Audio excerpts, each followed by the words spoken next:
God morgon. Labrīt. Vi ska för den här dagen gå genom att prata lite om hur vi ska handskas med beteendeproblem. Šo dienu pavadīsim runājot par to, kā tikt galā ar uzvedības problēmām. Och det handlar både om att tänka och göra. Un tas ir tikai kā mēs domājam un kā mēs rīkojamies. Och sen kommer vi göra så att i förmiddag pratar vi om hur vi tänker och i eftermiddag om hur vi gör. Tā kā priekšpusdienā mēs runāsim par to, kā domāt, un pēcpusdienā par to, ko darīt. För det är alltid bäst att tänka innan man handlar. Jo vislabāk tomēr pirms darīšanas padomāt, vai ne? Eller hur? Vai ne? Så är det. Det var tanken. Så vi ska prata den här föreläsningen vi ska ha. Det står jättefint där. Priekšlikums, un šeit jūs redzat arī mūsu šīs dienas priekšlasījuma tēmu. Men innan vi riktigt börjar snacka om hur vi tänker, då måste vi komma överens om vad det är vi egentligen ska prata om.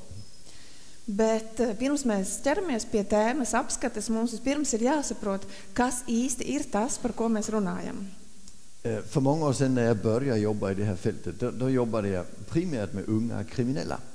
Kad es sāku strādāt ar šiem jautājumiem, tad galvenokārt iesākumā es strādāju ar jauniešiem, kuri bija veikuši kādus kriminālu noziegumus. Och de hade massor med beteendeproblem. Un viņiem, protams, bija ļoti daudz uzvedības problēmu. De kunde slipa bordsknivar och sen sticka personal, till exempel. Viņi, piemēram, varēja uzasināt nazi un sadurt personālu ar nazi. Det tyckte personalen var ett problem. Personāls uzskatīja, ka tā ir problēma. Och när de sa till mig det är ett problem, då tyckte jag också det var ett problem. Un kad personāls man par to stāstīja, ka tā ir viņu problēma, tad arī manā skatījumā tā bija problēma. Det var liksom inget ifrågasättande, förstår ni? Tas nav nekas, ko mēs apšaubam. Sen efter ett tag så hörde de borta på autismfältet, oj, de där jobbar med beteendeproblem, vi måste få tag i dem också. Och sen ringde de. Un pēc kāda laika es sāku vairāk dzirdēt arī par to, ka dažādas uzvedības problēmas ir aktuāls arī autisma jomā, un man arī tika izteikts piedāvājums sadarboties. Och då sa de, ja, vi har jättestora problem. Han skallas när vi ska ge på honom jackan. Un tad es uzklausīju no personāla tādas sūdzības, kā piemēram, mums ir ļoti lielas problēmas ar šo bērnu, kad es viņam lieku uzvilkt jaku, viņš dauza galvu pret grīdu.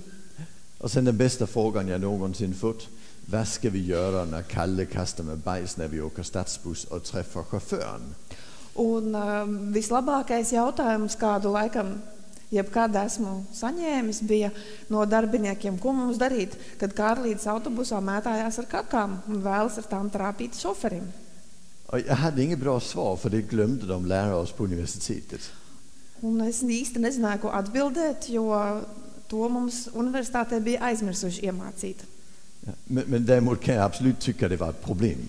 Bet es varēju tikai piekrist darbiniekiem, ka tā ir problēma. Första gången vi fick på allvar problem att snacka om problem, det var när skolan ringde, vanliga skolan. Un pirmā reize, kad mēs tā pa īstam sākām runāt par problēmām, bija tad, kad mums sāka zvanīt no skolas, tātad no parastās skolas. För de sa, vi har jättestora problem, barnen springer i korridorerna. Un skolotāji man sūdzējās, mums ir milzīgas problēmas skolā, bērni skrien pa koridoriem. Och vi bara skakade på huvudet och tänkte, de har inga problem, de skulle bara veta. Un es tikai pakratīju ar galvu un domāju, jā, viņiem nav nekāda problēma, ja viņi zinātu, kas vēl pasaulē eksistē. Men sen upptäckte vi att de var lika frustrerade som de var i autismenheterna eller borta i ungdomsfängelset. Det var samma frustrationsnivå. Bet mēs atklājām ātri, ka šiem skolotājiem parastajā skolā frustrācijas līmenis bija tikpat augsts kā tiem, kuri strādāja speciālās aprūpes jomā vai tiem darbiniekiem, kuri strādāja kriminālu uzraudzībā. Och då var vi tvungna att hitta en definition som hade plats för alla de här beteendena. Un tāpēc mums bija nepieciešams atrast definīciju, kurā būtu ietilpināmi visi trīs šie problemātiskas uzvedības veidi. Och då hamnar vi till slut i en väldigt enkel definition. Un tas, protams, galā rezultējās ļoti vienkāršā definīcijā. Den där. Šeit varat izlasīt. beteendeproblem är beteende som någon tycker är ett problem. Tad problemātiska uzvedība ir tāda uzvedība, kura kāda uzskatā ir problemātiska. Så det intressanta är egentligen inte vilket beteende det är. Det intressanta det är vem som tycker det är ett problem. Tātad galvenais ir nevis, ka uzvedība ir problemātiska būtībā, bet svarīgākais jautājums, kurš uzskata, ka šī uzvedība ir problemātiska. För jag har upptäckt något spännande. Det är inte alltid att den som har beteende tycker beteendet är ett problem, fast jag gör det. Es esmu atklājis ko interesantu. Nevienmēr tas, kurš uzvedās kaut kā atšķirīgi, uzskata, ka viņa uzvedība ir problemātiska. Bieži vien kāds cits uzskata, ka šī uzvedība ir problemātiska. Exempel. Är det någon av er som har träffat på ett barn som sprang sin väg? Piemēram, vai kādam no jums ir gadījies satikties ar bērnu, kurš no jums ir aizbēdzis? Hur många har gjort det? Ja. Daudz. Det tycker vi är ett problem, eller hur? Mēs uzskatām, ka tā ir problēma, vai ne? Fast barnet tycker det är en lösning. Bet bērnam tas ir risinājums. Och det innebär att det är inte säkert att han vill ändra sig när han har en bra lösning för en svår situation. Un tas nozīmē, ka bērns ir atradis labu risinājumu sarežģītai situācijai. Så därför måste vi blanda in och titta på, men det kanske inte är så att jag kan få honom att sluta springa sin väg i svåra situationer. Un tāpēc reizē mums ir jāpadomā, varbūt ir tā, ka es nevarēšu viņu atturēt no bēgšanas sarežģītās situācijās. Så antingen måste jag se till att det inte blir svåra situationer, eller också får jag hitta ett sätt att hantera att han springer sin väg. Tā kā tad vai nu man ir jāparūpējas par to, jādomā par to, kā es varu novērst sarežģītu situāciju veidošanos, vai ko es varu darīt, lai viņš neskriet projām. Och så måste vi förhålla oss. Vi tycker det är ett problem när vi tycker det är ett problem, och då måste vi ta reda på vad vi ska göra. Un tā mums ir jādomā visu laiku. Ja mēs uzskatām, ka tā ir problēma, tad mūsu uzskatā tā ir problēma, un tad mums ir jādomā, kā es šajā situācijā varu rīkoties. För sen kommer vi ju till det nästa som är riktigt spännande. När tycker vi att ett beteende är ett problem? Un nākamais arī ir interesants jautājums, kad mēs sākam uzskatīt, ka uzvedība ir problemātiska. Och det är väldigt enkelt. Det gör vi när vi har en dålig metod. Un tas atbild ir ļoti vienkārša. Mēs tā sākam domāt tajā brīdī, kad mūsu rīcībā ir slikta metode. Bra metod, inga problem. Dålig metod, stora problem. Kad izmantojam labu metodi, nav problēmu. Kad izmantojam sliktu metodi, rodas liels problēmas. Och det här det handlar djupast sett om maktlöshet. Un pašā būtībā šī situācija runā par bezspēcību. Och därför får vi ta reda på om jag ska känna att jag lyckas i mitt arbete med det här barnet. Då måste jag ta reda på vad jag ska göra som faktiskt fungerar. Un tāpēc, ja es vēlos, lai mans darbs ar šo bērnu būtu veiksmīgs, tad man ir ļoti svarīgi noskaidrot pa īstam saprast, kas man jādara, kā man jārīkojas. Det här det hade vi kommit fram till för ungefär 15 år sedan, jag och mina kollegor i Köpenhamn. Och sen börjar vi tänka, jäklar vad smarta vi är. Un pie šīm visām domām es kopā ar saviem kolēģiem nonācu strādājot Kopenhāgenā pirms apmēram 15 gadiem, un tad mums likās, mēs esam baigi foršie, cik mēs gudras domas esam izdomājuši. Och sen gick vi ut på nätet och sen hittade vi någon som sagt precis samma sak 15 år tidigare. Un, kad mēs ieskatījāmies interneta resursos, tad atklājās, ka ir vēl daudz citi cilvēki, kas vēl 15 gadu agrāk tieši tās pašas lietas jau ir domājuši un teikuši. Så smarta var vi inte. Tā kā, tik ļoti gudri mēs nemaz nebijām. Han som sa det 15 år tidigare heter Bernhard Weiner. Un tas, kurš par šīm lietām runāja jau vēl 15 gadu agrāk, viņu sauc Bernhards Weiners. Och han sa väldigt, väldigt enkelt. Han sa det står det här. Det står ju, där kommer det. Den som tar ansvar kan påverka, sa han. Un viņam ir ļoti vienkārši citāts, un viņš saka, tas, kurš uzņemas atbildību, spēj ietekmēt.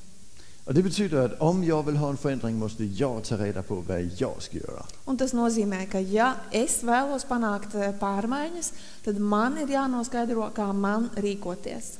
Och då brukar vi lyckas. Un tad mums var izdoties.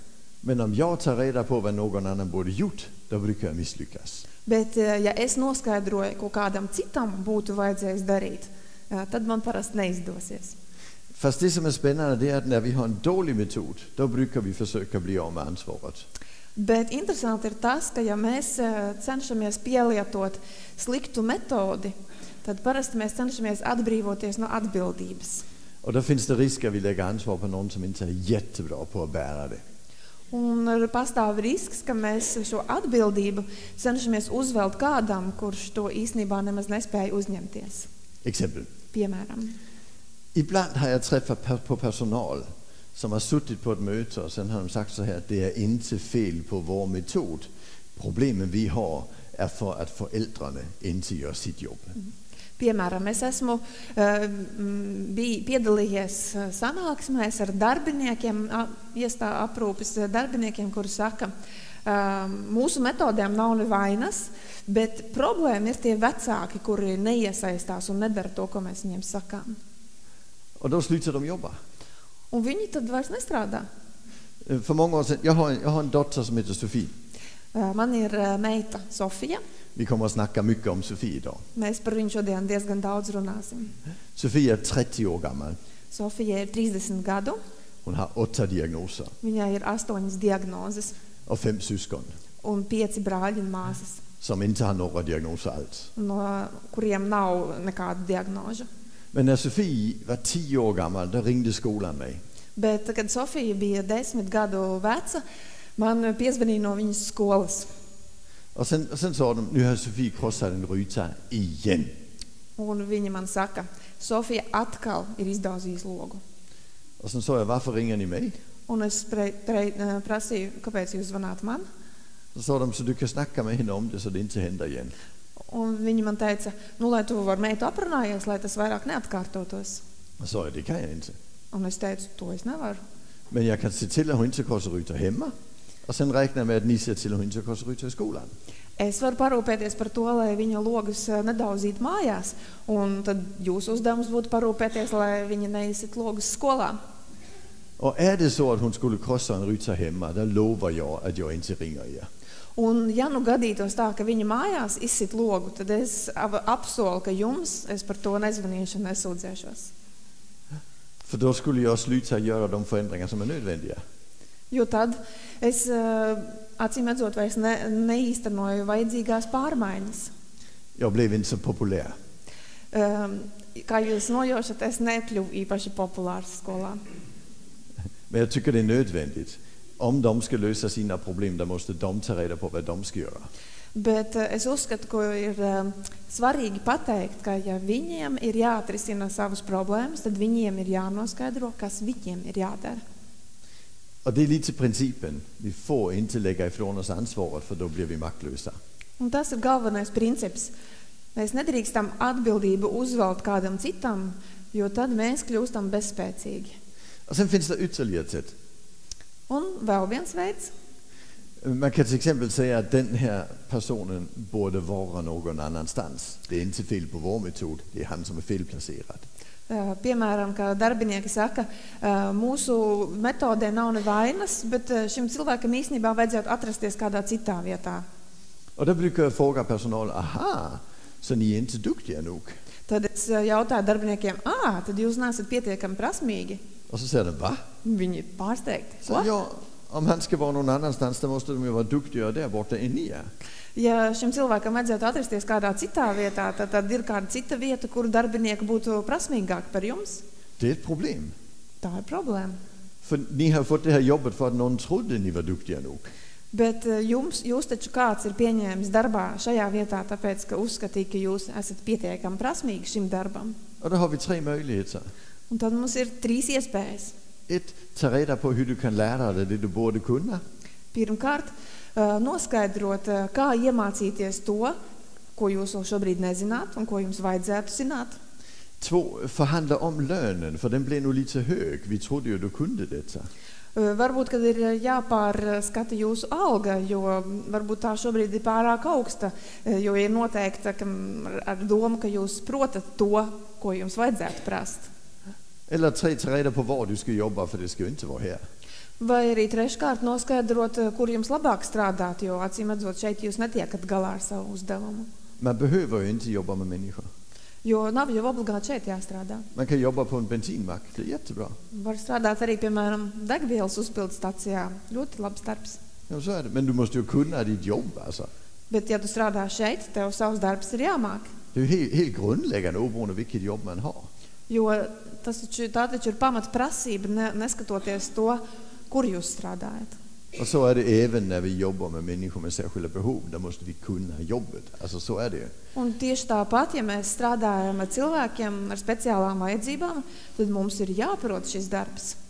Och den som säger han är felplacerad, han lägger ansvaret på sin egen chef som var dum nog att anställa honom eller på politikerna som bestämmer hur systemet ska se ut. Och det är för dumt. Un tas, kurš saka, ka šim cilvēkam vajadzētu atrasties kādā citā vietā, viņš savu atbildību uzveļ vai nu priekšniekam, uzskatot, ka priekšnieks ir bijis tāds muļķis, ka mani pieņem šajā darbā, vai arī politiķiem, kuri ir nepareizu sistēmu izdomājuši, kurā vietā cilvēkiem jāatrodas. Och sen kan vi lägga ansvar på personen själv. Un ir arī gadījumi, kad mēs atbildību uzveļam cilvēkam, ar kuru strādājam. Och det gör vi föräldrar också. Un arī mēs vecāki tā darām. Exempel. Piemēram, Är det någon av er som någonsin har suttit och pratat med en person och sagt så här: du kan väl ändå förstå att när du gör på detta viset händer detta. Droši vien, ka arī kādam no jums ir gadījies, ka jūs sēžat kopā ar savu bērnu vai kādu cilvēku, ko jūs strādājat, un jūs sakat, tu taču tomēr vienreiz varētu saprast. Vai, kad tu šādi rīkojies, tad notiek tas un tas. Fast han precis gjorde något som tydde på att han inte förstod att om han gjorde så, då hände detta. Kaut arī nu pat, kā viņš ir izdarījis kaut ko tādu, kas tikai apstiprina, ka viņš tiešām nesaprot, ka tādi rīkojoties ir tādas un tādas sekas. Så vi har bevis på att det inte funkar, ändå säger vi, du kan väl ändå förstå. Tā kā mums no vienas puses ir apstiprinājums, ka viņš nesaprot, bet no otras puses mēs viņam cenšamies teikt, tu taču vienreiz varētu saprast. Då lägger vi ansvaret på honom och vi blir maktlösa. Mēs uzveļam atbildību viņam un paši jūtam bezspēcību. Vi ska istället ta reda på vad ska jag göra för att det blir bättre nästa gång. Det blir mycket bättre. Tā vietā mums vajadzētu noskaidrot, kas man nākamajā reizē jādara, lai situācija neveidotos tāda. Tas daudz labāks risinājums. Och sen blir det ännu mer intressant när vi råkar säga, hur många gånger ska jag säga till dig att? Un vēl interesantāk ir tas, ka mēs mēdzam teikt, cik daudz reižu man tev jāsaka, ka. Alltså varje gång vi säger det, där har vi ju redan bevis på att det inte funkar. Många bevis. Jo katru reizi, kad mēs kaut ko tādu sakām, tad mēs mums jau tātad ir daudz apstiprinājumu no daudzām iepriekšējām reizēm, ka šis cilvēks nesaprot.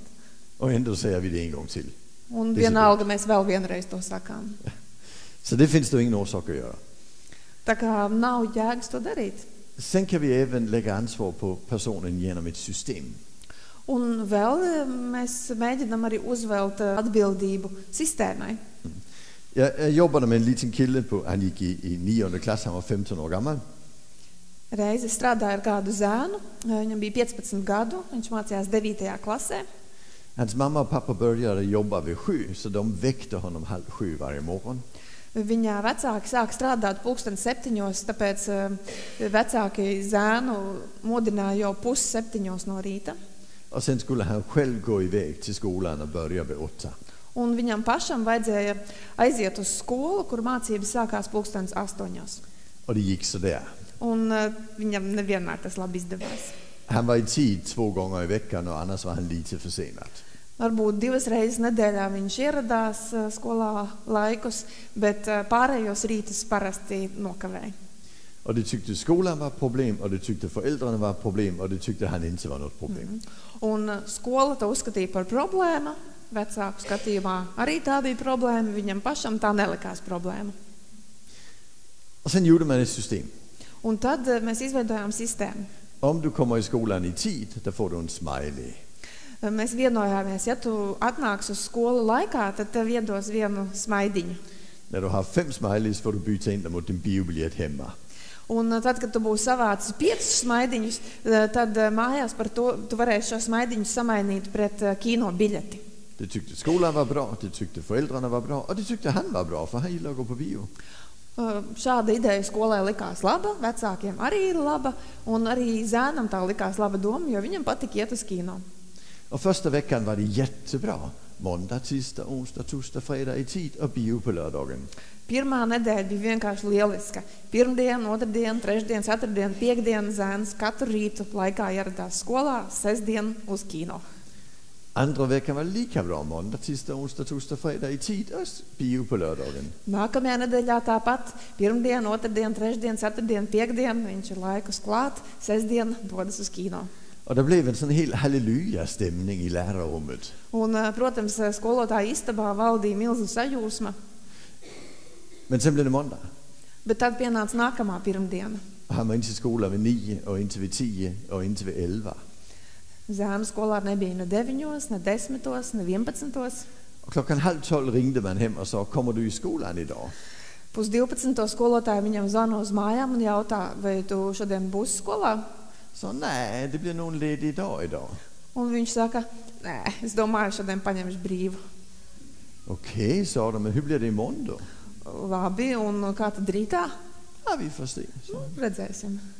Och så sa de, men då blir det ju ingen bio på lördag.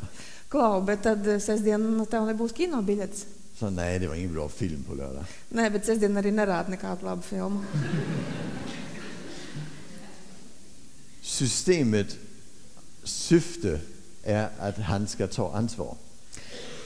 Mūsu sistēmas mērķim ir jābūt, ka viņš uzņems atbildību.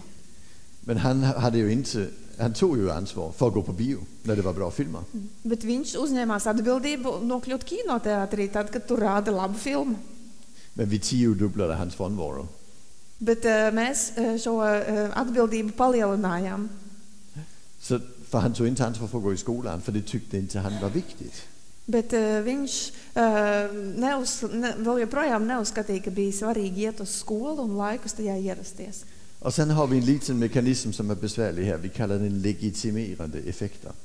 Un tam blakus bija vēl arī tāds interesants blakus efekts, ko mēs saucam par legitimizācijas efektu. När jag inte vill ha belöningen behöver jag inte göra beteendet och då behöver jag inte ha dåligt samvete heller. Tas ir, ja es nevēlos iegūt šo te apbalvojumu, tad man arī nav jāuztraucās par to, kā es uzvedos. Och då faller hela systemet. Un tad visa sistēma sabrūk. För vi la ansvaret på fel ställe. Jo mēs vienkārši atbildību šajā sistēmā bijām novietojuši nepareizā vietā. Och både personal och föräldrar blev maktlösa. Un gan skolotāji, gan vecāki izjuta bezspēcību. Vi fick bort det genom att ge honom massor med biobiljetter och cykla förbi och hem till honom på morgnarna. Un tad turpmāk mēs turpinājām darbu ar viņu. Turpmāk viņš saņēma vēl ļoti daudz kino biļešu un arī vēl no rīta kāds viņam ar riteni nobrauc garām gar viņa māju un parūpējās, lai viņš laikus iziet no mājām. Och hade vi inte gett honom biobiljetter, då hade han aldrig gått till skolan igen. Un ja mēs viņam nebūtu turpinājuši dot šīs kino biļetes, viņš vispār uz skolu nekad nebūtu vairs gājis. För vi hade gett honom ansvaret. Jo mēs viņam bijām iedevuši atbildību. Och det var dumt. Un tas bija muļķīgi. Sen kan vi lägga ansvar på personen genom att tycka också. Och där blir det riktigt besvärligt. Reizēm mēs atbildību uzveļam otram cilvēkam ar saviem uzskatiem. Det här det kommer från en professor i England som heter Dave Dagnan. Šos uzskatus ir definējis viens angļu profesors, Daves Dekmans. Och det som han kom fram till, han har varit intresserad av varför blir personal i skola och i verksamheter för personer med särskilda behov, varför blir de sjukskrivna? Viņš ir daudz pētījis to, kāpēc skolu un aprūpes iestāžu darbinieki, kāpēc viņiem bieži ir ilgtermiņa darba nespēja, ka viņi ir slimības lapas ilgus periodus. Och han har kommit fram till att man kan förutsäga vem som håller på att bli sjuk. Un viņš savu pētījumu rezultātā secināja, ka var jau iepriekš paredzēt, kurš no darbiniekiem saslims. Och det han har kommit fram till det är att de börjar skriva särskilda ord när de skriver om dem de jobbar med. Un to var redzēt, tad, kad šie darbinieki raksta ziņojumus par tiem cilvēkiem, pārskats ar cilvēkiem, ar kuriem viņi strādā, viņi sāk izmantot konkrētus vārdus. Og det er ord, som tyder på magtløshed, og som skaber magtløshed. Tie ir vārdi, kas norāda uz bezspēcību, un vārdi, kas rada bezspēcību. Til eksempel ordet envis. Piemēram, vārds ietietīgs. Hvad betyder envis? Ko nozīmē ietietīgs? Ja, det betyder, at han vil inte. Tas nozīmē, viņš negrib. Og då har inte jag någon chans. Un man nav iespēja neko darīt. Der kommer jag att misslyckas för att han inte vill. Man neizdosies, tāpēc, ka viņš negrib. Och då finns det ingen orsak att jag är på jobbet. Un tad man nav nekādas jēgas turpināt strādāt. Och lika bra att jag är hemma och sjuk. Tad es tikpat labi var būt mājās un slimot. För det är upp till honom om jag lyckas. Jo no viņa ir atkarīgs tas, vai man izdosies. Jag tror inte det finns några envisa barn med särskilda behov. Es uzskatu, ka nav ietiepīgu bērnu ar speciālām vajadzībām. Men det kanske finns några inflexibla. Bet varbūt ir bērni, kuriem trūkst elastīguma. De är inte så bra på förändringar. Viņi nespēja tik labi piemēroties pārmaiņām. Och de är inte så bra på att säga ja. Un viņi nespēja tik viegli teikt jā, kā mēs pārējie. Men det är inte för att de är envisa och inte vill. Bet tas nav tāpēc, ka viņi ir ietiepīgi vai tāpēc, ka viņi negrib. Det är för att de inte kan. Tas ir tāpēc, ka viņi nevar. För då måste jag ändra min metod. Un tas nozīmē, ka man ir jāmaina sava metode. Och då blir det jättebra. Un tad viss būs labi. Så bort med det ordet, för det får oss att sluta ändra på saker och ting. Tā kā no šī vārda noteikti jāizvairās, jo tas mums neļauj strādāt un veikt pārmaiņas. Sen har vi ett ord till. Un tad vēl viens vārds. Och det är ordet omotiverad. Un tās ir vārds bez motivācijas, nemotivēts. Jag träffar personal som säger, ja men han är väldigt omotiverad. Es satiekos ar darbiniekiem, kuri man sūdzās, viņam nav pilnīgi nekādas motivācijas. Och så säger jag, till vad då? Es prasu motivācijas uz ko? Så säger de, ja men han vill inte ens gå upp ur sängen. Piemēram, viņš negrib no rīta piecelties. Och så säger jag, jaha, vad vill han då? Bet ko viņš vēlās? Så säger de, ja han vill ligga kvar i sängen. Jā, viņš grib turpināt gulēt gultā. Och så säger de, då är han inte omotiverad. Bet tad jau viņam nav motivācijas trūkuma. Han är jättemotiverad för att ligga i sängen. Viņam acīmredzot ir milzīga motivācija turpināt gulēt gultā. Det är inget fel på hans motivation. Kā ar viņa motivāciju viss kārtībā. Men han verkar ha tråkig personal. Bet man liekas, ka viņam gadījies garlaicīgs personāls. Det är roligare att ligga i sängen än att vara med dem. Jo ir foršāk gulēt gultā nekā būt kopā ar darbiniekiem. Och då kan vi börja jobba.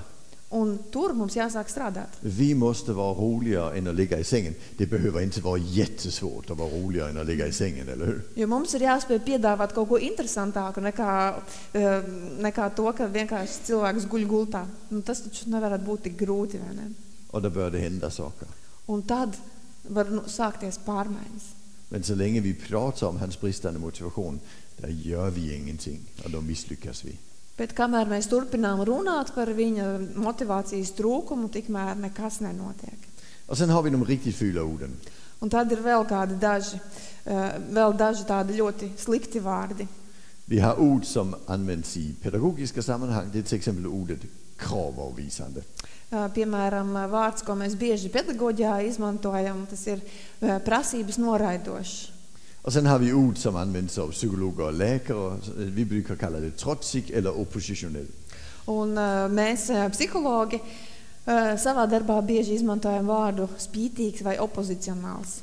Och sen har vi de här orden som används av föräldrar. Vi brukar kalla det olydig. Un vecāki to pašu parādību mēdz saukt nepaklausīgs. Fast det är samma ord, eller hur? Bet Betyder samma būtībā sak. tas nozīmē vienu un to pašu, vai ne? Fast det är en rolig situation. Äntligen. Det Bet, handlar om. bet tas vienmēr, un arī mēs runājam par vienu un to pašu situāciju. Här är du och här är barnet. Šeit esat jūs, un šeit ir bērns. Och sen säger du, nu ska du gå upp ur sängen. Un jūs sakat, tev tagad jāceļās no rīta. Nu ska du ta på dig skorna. Tev jāvelk kājās kurpes. Och han säger, Un viņš saka, och så säger du, oj, det är fel på honom. oi, ar bērnu nav kārtībā kaut kas. Fast hur var det? Alltså, han har särskilda behov och det har inte du. Bet kā tad tur ir? Viņam ir speciāls vajadzības, jums tādu nav. Och du har ansvar för att han kommer upp ur sängen och tar på sig skorna. Un jums ir atbildība par to, lai viņš pieceltos no rīta un lai viņš laikus nonāktu skolā. Så det kan ju inte vara han det är fel på. Tā kā nevarētu jau būt, ka ar viņu kaut kas nav Det måste vara kārtībā. fel på metoden. Acīmredzot, kaut kas nav kārtībā ar jūsu metodi. Så olydig betyder, vi har en dårlig metode. Tā kā nepaklausīgs nozīmē, ka mums ir nepareiza metode. För här har jag en liten fråga. Un man ir mazs jautājums. Hur många av er har någon gång suttit hemma i soffan och tänkt så här, jag hoppas mina barn växer upp och blir riktigt lydiga som vuxna. Cik daudzi no jums ir kādreiz mājās sēdējuši dīvānā un domājuši, es ceru, ka mani bērni pieaugs un kļūs par riktīgi tādiem labiem, paklausīgiem pieaugušajiem. Nej, det vill vi inte, va? Nē, to taču mēs negribam, vai ne? Vi vill att de bestämmer själva över sig själva, eller hur? Mēs taču gribam, lai viņi būtu patstāvīgi un paši lemtu par sevi. Så de ska inte lyda mig heller. Viņiem taču nav arī man jāklausa. Men jag ska få dem att göra det som är bäst för dem genom att jag använder rätt metod. Bet izmantojot pareizo metodi, es, protams, centīšos panākt, lai viņi darītu to, kas viņiem ir šajā brīdī vislabākais. Jag har en god vän som har jobbat i en skola för barn med utvecklingsstörning i många år. Man ir draugs, kurš ilgus gadus strādāja skolā bērniem ar speciālām vajadzībām. Och han säger att hans främsta uppgift är att lära barnen att inte göra som personal säger. Un viņš saka, viņa galvenais uzdevums ir iemācīt bērniem nerīkoties tā, kā personāls no tiem pieprasa. För annars kommer de i hela sitt liv att behöva göra som någon jävla personal säger utan att få bestämma själva. Jo savādāk viņi visu atlikušo mūžu dzīvos, visu laiku darīdam tikai to, ko citi viņiem liek darīt. Så det gäller att stå upp för sig själv, även när man har särskilt behov. Tā kā ir svarīgi pastāvēt pašam uz sevi arī tad, ja cilvēkam ir speciālās vajadzības. Och därför måste vi få bort de här orden. Un tāpēc mums šie vārdi ir jāizdzēš no savas ikdienas. För de bygger på att vi inte behöver veta vad vi sysslar med. Det ska räcka att barnet är lydigt och det vill vi ju egentligen inte. Jo šie vārdi nozīmē, ka man nav jāapzinās un jādomā par to, ko es daru un kā es daru. Pietiek tikai, ka bērns būtu paklausīgs. Det här sättet att tänka, det tycker inte jag är så komplicerat egentligen. Šāds domāšanas veids, manuprāt, nemaz nav pārāk sarežģīts. Jag tycker det är ganska logiskt. Tas ir diezgan loģisks. Och orsaken till det är att jag har inte varit psykolog i hela mitt liv. Un varbūt es tā domāju, tāpēc, ka es neesmu bijis psihologs visu dzīvi. I min släkten Hälskog, där går vi inte i skolan i onödan. Manā dzimtā, Henskova dzimtā, neviens pa velti uz skolu neiet bez vajadzības. Så när jag hade gått 9 år i skolan, där började jag jobba. Tā kā pēc 9. klases beigšanas es sāku strādāt. Och sen jobbade jag 10 år i verkstaden. Un 10 gadus es strādāju darbnīcā. Bilverkstad, industriverkstad. Es strādāju rūpnīcas darbnīcā, autodarbnīcā. Sen fick jag problem med balansen.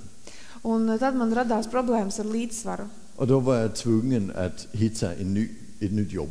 Un tāpēc es biju spiests atrast citu darbu. Man får inte jobba i verkstaden när man har balansproblem, för det är farligt. Jo, ja ar līdzsvaru problēmām strādāt kādā darbnīcā ir, protams, bīstami. Och sen sa läkaren att du måste hitta ett jobb där du kan sitta och du måste hitta ett jobb där det inte finns dataskärmar, för de blinkar och då förlorar du balansen. Un tad ārsts man teica, tev jāatrod tāds darbs, kur tu vari sēdēt, bet nedrīkst sēdēt pie datora, jo datora ekrāns mirguļo un tas arī negatīvi ietekmē līdzsvaru. Och det var inte så många jobb att välja på. Un nav jau tik daudz profesiju, kuras atbilst šiem kritērijiem. Sitta utan dator, psykolog.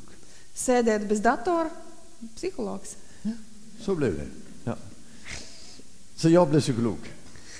Tā kā es izvēlējos šo ceļu. Och sen fick jag mitt första jobb. Un tad es pēc studijām es sāku strādāt pirmajā darba vietā. I barnpsykiatrin. Bērnu un psihiatrijas aprūpē. Och där hade jag en kollega. Un man bija kolēģis. Och första veckan satt vi på ett möte och sen sa han så här. Un pirmajā nedēļā mēs abi sēdējām sapulcē, un pēc tam viņš man teica, Den där utredningen på Lasse, den får vi nog lägga ner. Šo te Lars pētījumu par Lars, par zēnu vārdā Lars, tad no tā mums droši vien būs jāatsakās. Så sa jeg, varför? Kāpēc? Es prasīju viņam. Så sa han, jo, for han dök aldrig upp. Jo viņš nekad neparādījās pie mums, neatnāca pie mums. Vi skickade 4 brev, og han skulle gå hit, og han gik aldrig hit. Mēs viņam nosūtījām 4 uzaicinājumus, ka viņam jānāk pie mums, bet viņš tā arī neatnāca. Og så sa jeg, men varför skulle han utredas? Bet kāpēc viņam ir aicinājums nākt pie mums uz izmeklējumiem? Og der sa han, jo, han lämnar inte hemmet. Jā, viņam tāda problēma, ka viņš neatstāja mājas. Jeg tænkte, fan, han er jo dum i huvudet. Es viņam teicu, bet nu kas tas galīgs muļķis? Og så tænkte jeg, jeg skal akte mig for at blive en sådan psykolog. Es domāju, man jāuzmanās, lai es nekļūtu par tādu psihologu. Og så tænkte jeg skal nu forsøge at komme ihåg, hur vi jobbede i værkstaden. Un tad es domāju, jā, es mēģināšu tagad atsaukt atmiņā, kā mēs strādājām autodarbnīcā. For der havde vi jo mindst en arbejdsmoral. Jo tur mums bija darba morāle. Så jeg vil bjude dig ind i min værksted. Tāpēc es gribētu jūs uzaicināt uz to autodarbnīcu, kur es strādāju. For visst er det så, at det vi sysler med allihopa, det er service og reparationer.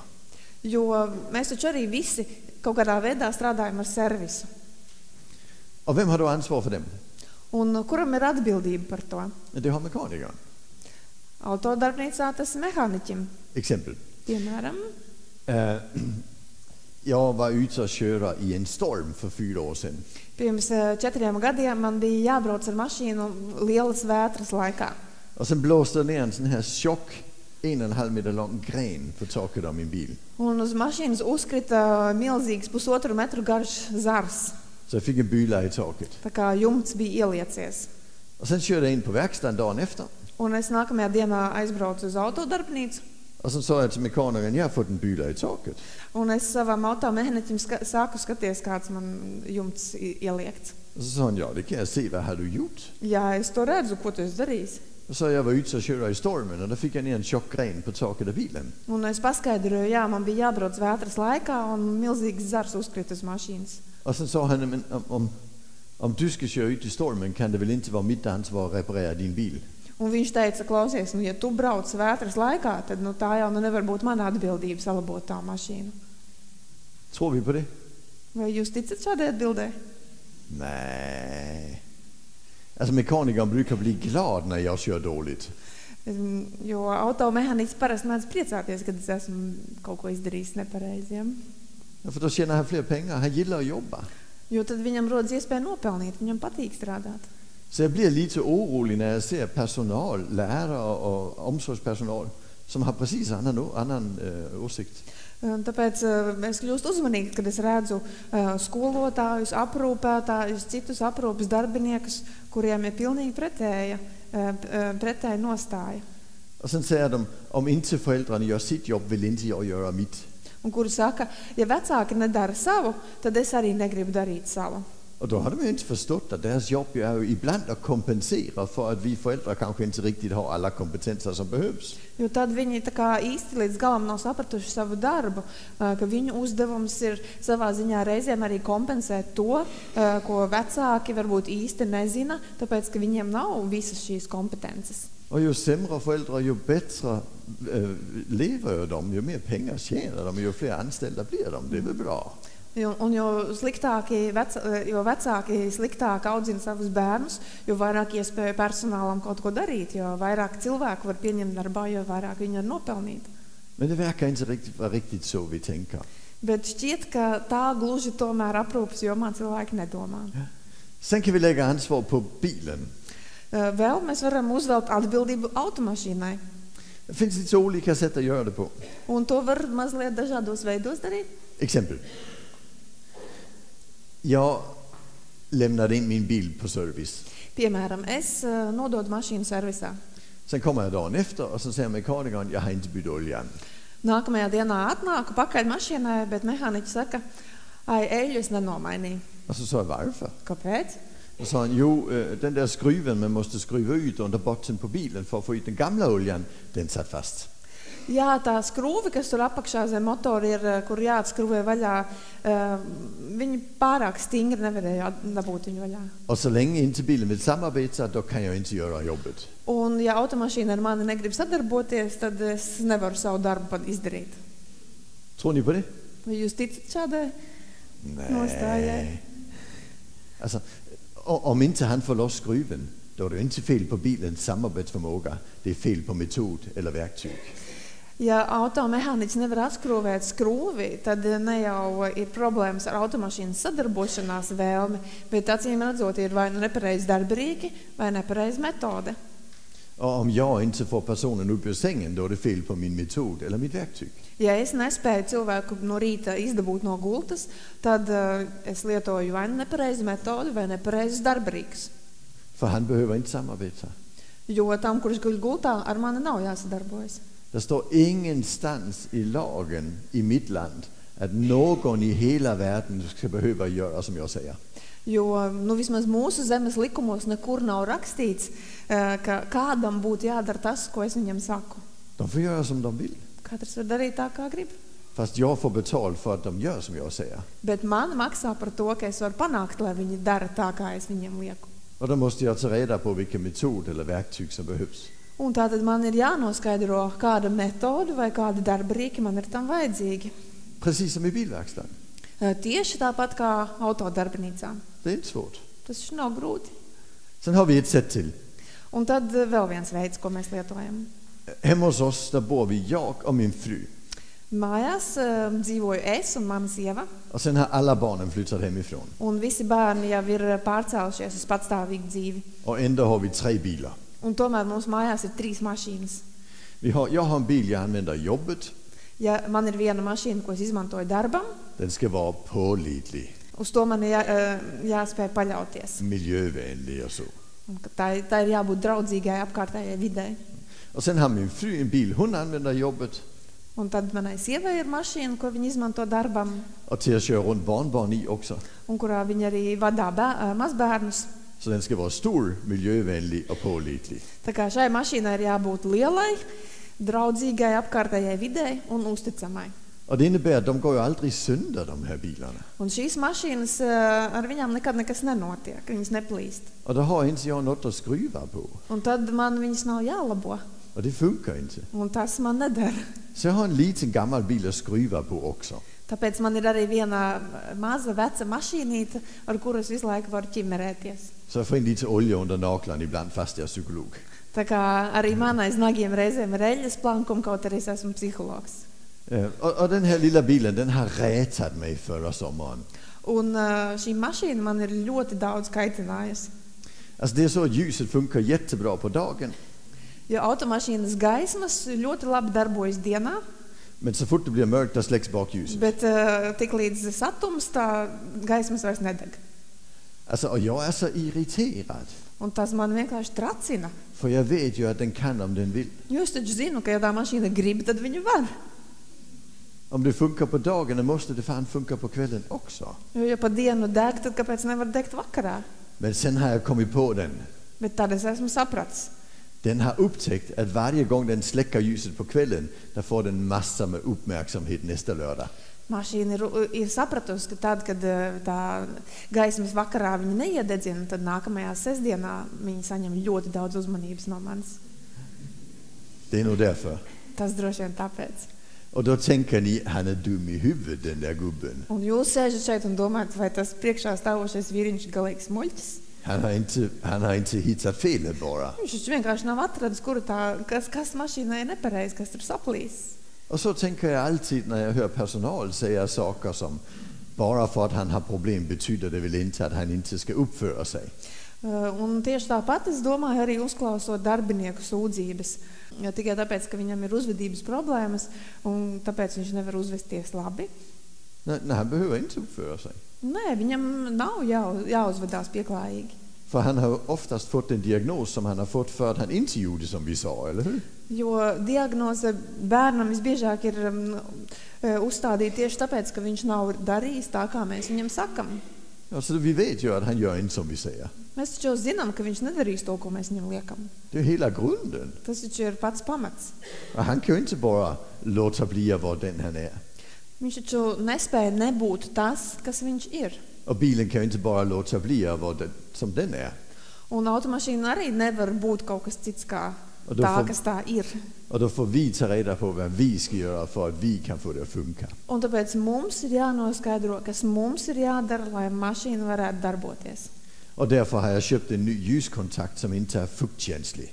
Un tāpēc esmu nopircis jaunu elektrības kontaktu, kurš nereaģē uz mitrumu.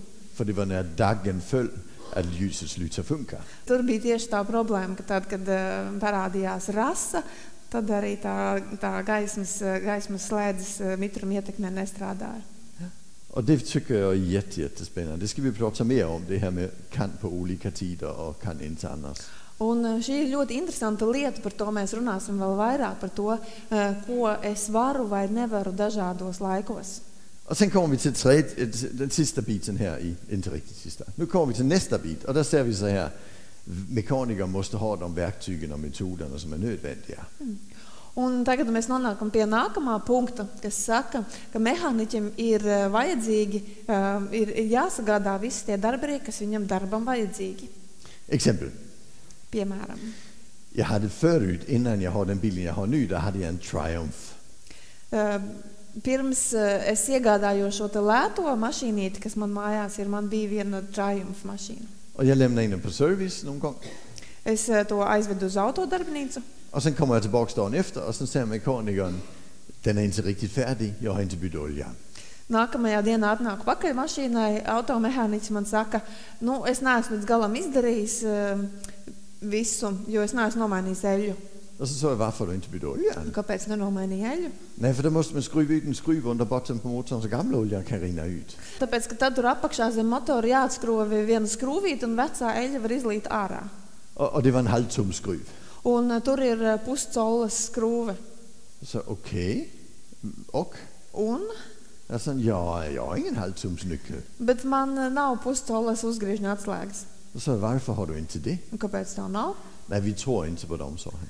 Nē, mēs neticam, ka tādas ir vajadzīgas. På den här verkstaden använder vi millimeternycklar, inte tumnycklar. Jo šajā darbnīcā mēs izmantojam milimetru uzgriežņa atslēgas, nevis collu. Och så sa jag, varför? Kāpēc? Så, för det är bäst vetenskapligt stöd för dem. Tāpēc, ka ir zinātniski pierādīts tas, ka tā ir labāk.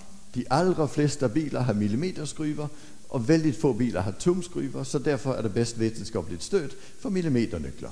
Tā kā absolūti lielākajai daļai automašīnu ir milimetru skrūves un tikai dažām ir skrūves pēc collu izmēriem, tad, protams, ka šeit ir zinātniski pierādīts tas, ka daudz labāk ir izmantot milimetru uzgriežņa atslēgas. Och vi vill bara använda de bästa metoderna. Un mēs gribam izmantot tikai vislabākās metodes. Visst låter det korkat? Tas izklausās pilnīgi muļķīgi, vai ne? Fast egentligen är det så vi jobbar i skola, i verksamheter för personer med särskilda behov, i psykiatrin och överallt där jag rör mig. Bet vai nav tā, ka mēs tieši tā strādājam skolā, psihiatrijā, speciālās aprūpes jomā? Vi tar reda på vad som funkar på flest, och det är en bra metod, och de som funkar på färre, den slänger vi. Mēs noskaidrojam, kuras metodas darbojās uz daudziem, kuras ir iedarbīgas uz daudziem, un tās mēs uzskatām par labām. Savukārt tās, kuras iedarbojas tikai uz dažiem, tās mēs metam ārā, jo tās nav labas metodas. Och då har jag en liten fråga. Un tad man būtu mazs jautājums. De här barnen ni tänkte på när ni anmälde er hit idag, är de som folk är flest? Tie bērni, par kuriem domājot jūs pieteicāties uz šīs dienas pasākumu, vai viņi ir tādi kā vairums cilvēku? Nej. Litet exempel. Mazs piemērs. Jag flyttade till Sverige när jag var 21 år gammal. Jag föddes i Danmark. Es esmu dzimis Dānijā un pārcēlos uz Zviedriju 21 gada vecumā. Det var på 80-talet. Tas bija 80. gados. Danmark var fattigt på 80-talet. Vi hade en stor ekonomisk kris. Dānijā tajā laikā bija liela ekonomiskā krīze un tādi diezgan nabadzīgi apstākļi. Och det hade man inte i Sverige. Un tas Zviedrijā situācija bija pavisam savādāk. I Danmark där var den vanligaste bilen, det var Wartburg. Dānijā biežāk sastopamais automašīnas modelis tajā laikā bija Wartburg. Sen fanns det Moskowitz och Lada, ni vet. Det var un så bija här arī också. daudz Moskviči un Žiguļi, tos jūs visi pazīstat. Og i Sverige, der var det bare Volvo og Volvo og Volvo. Un Zviedrijā visur bija tikai Volvo, Volvo un Volvo. Så jeg tænkte, de er rike her. Es atbraucu uz Zviedriju, domāju, kādi te visi bagātnieki. Og så tænkte jeg skal nu også købe mig en Volvo. Un es domāju, nu tad es arī nopirkšu Volvo. Og så købte jeg en Volvo for 50 euro. Un es nopirku Volvo par 50 eiro. Den var bare 18 år gammel. Mašīna bija tikai 18 gadu veca. Jeg gik 10 km i timen. Un 10 km/h ar to varēja braukt. Men redan samme eftermiddag gik den 140, så det var bra. Bet jau tajā pašā pēcpusdienā es ar viņu varēju braukt uz 140, tā kā viss nokārtojās. Og jeg opdagede, at det var en jättebra bil. Es atklāju, ka tā ir ļoti laba automašīna. Jeg havde den i 3 år, Un es braucu ar to 3 gadus. og jeg solgte den for 90 euro. Un es pārdevu to par 90 eiro. Det var til og med vinst. Tā kā pat peļņu guvu. Og den var rymlig, Tā bija ietilpīga, den var pålitelig, uz to varēja paļauties. og den var let at fikse til, om noget gik sønder. Un ja kaut kas saplīsa, to varēja viegli pats salabot. Og så fik man leve med, at den var lidt til fyrkantig. Un vienkārši to, ka tā automašīna bija tāda mazliet kantaina, ar to varēja dzīvot. Og efter noget halvår i Sverige, der opdagede jeg, at det er ungefær som svensker. Altså, de er også rymlige, pålitelige, lettere med at gøre, og så får man leve med, at de er lidt fyrkantige. Un pēc kāda pusgada Zviedrijā nodzīvota laika, es sapratu, ka arī Zviedri ir tādi. Viņi ir uzticami, ar viņiem ir viegli ar viņiem ir viegli sadarboties, uz viņiem var labi paļauties, bet viņi ir tādi mazliet četrkantaini. Ja. Sådan, eller hur?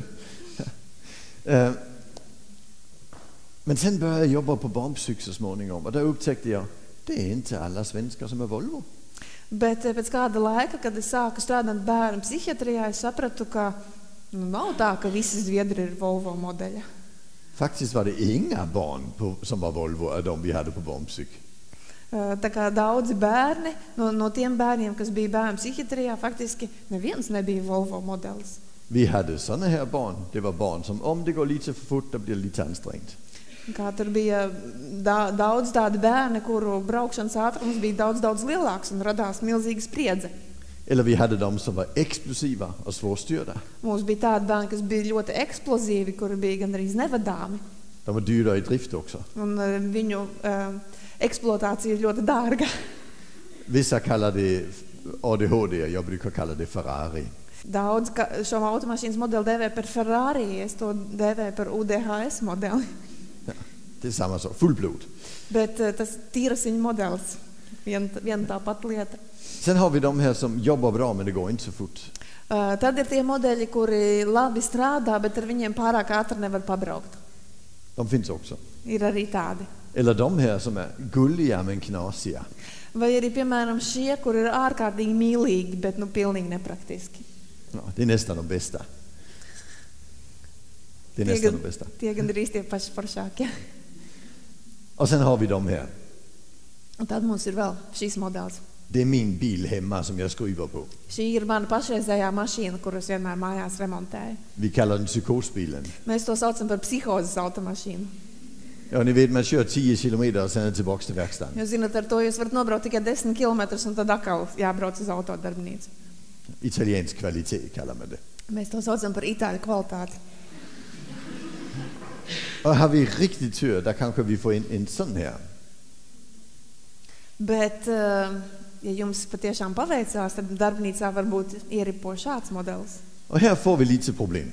Un te var rasties zināmas problēmas. Gubben kommer in med bilen och säger, jag hör ett konstigt ljud där bak när jag svänger höger. Jo vadītājs ierodas darbnīcā un saka mehāniķim, kad es mēģinu veikt labo pagriezienu, tad es aizmugurē dzirdu kaut kādu labajā pusē kaut kādu jocīgu troksni.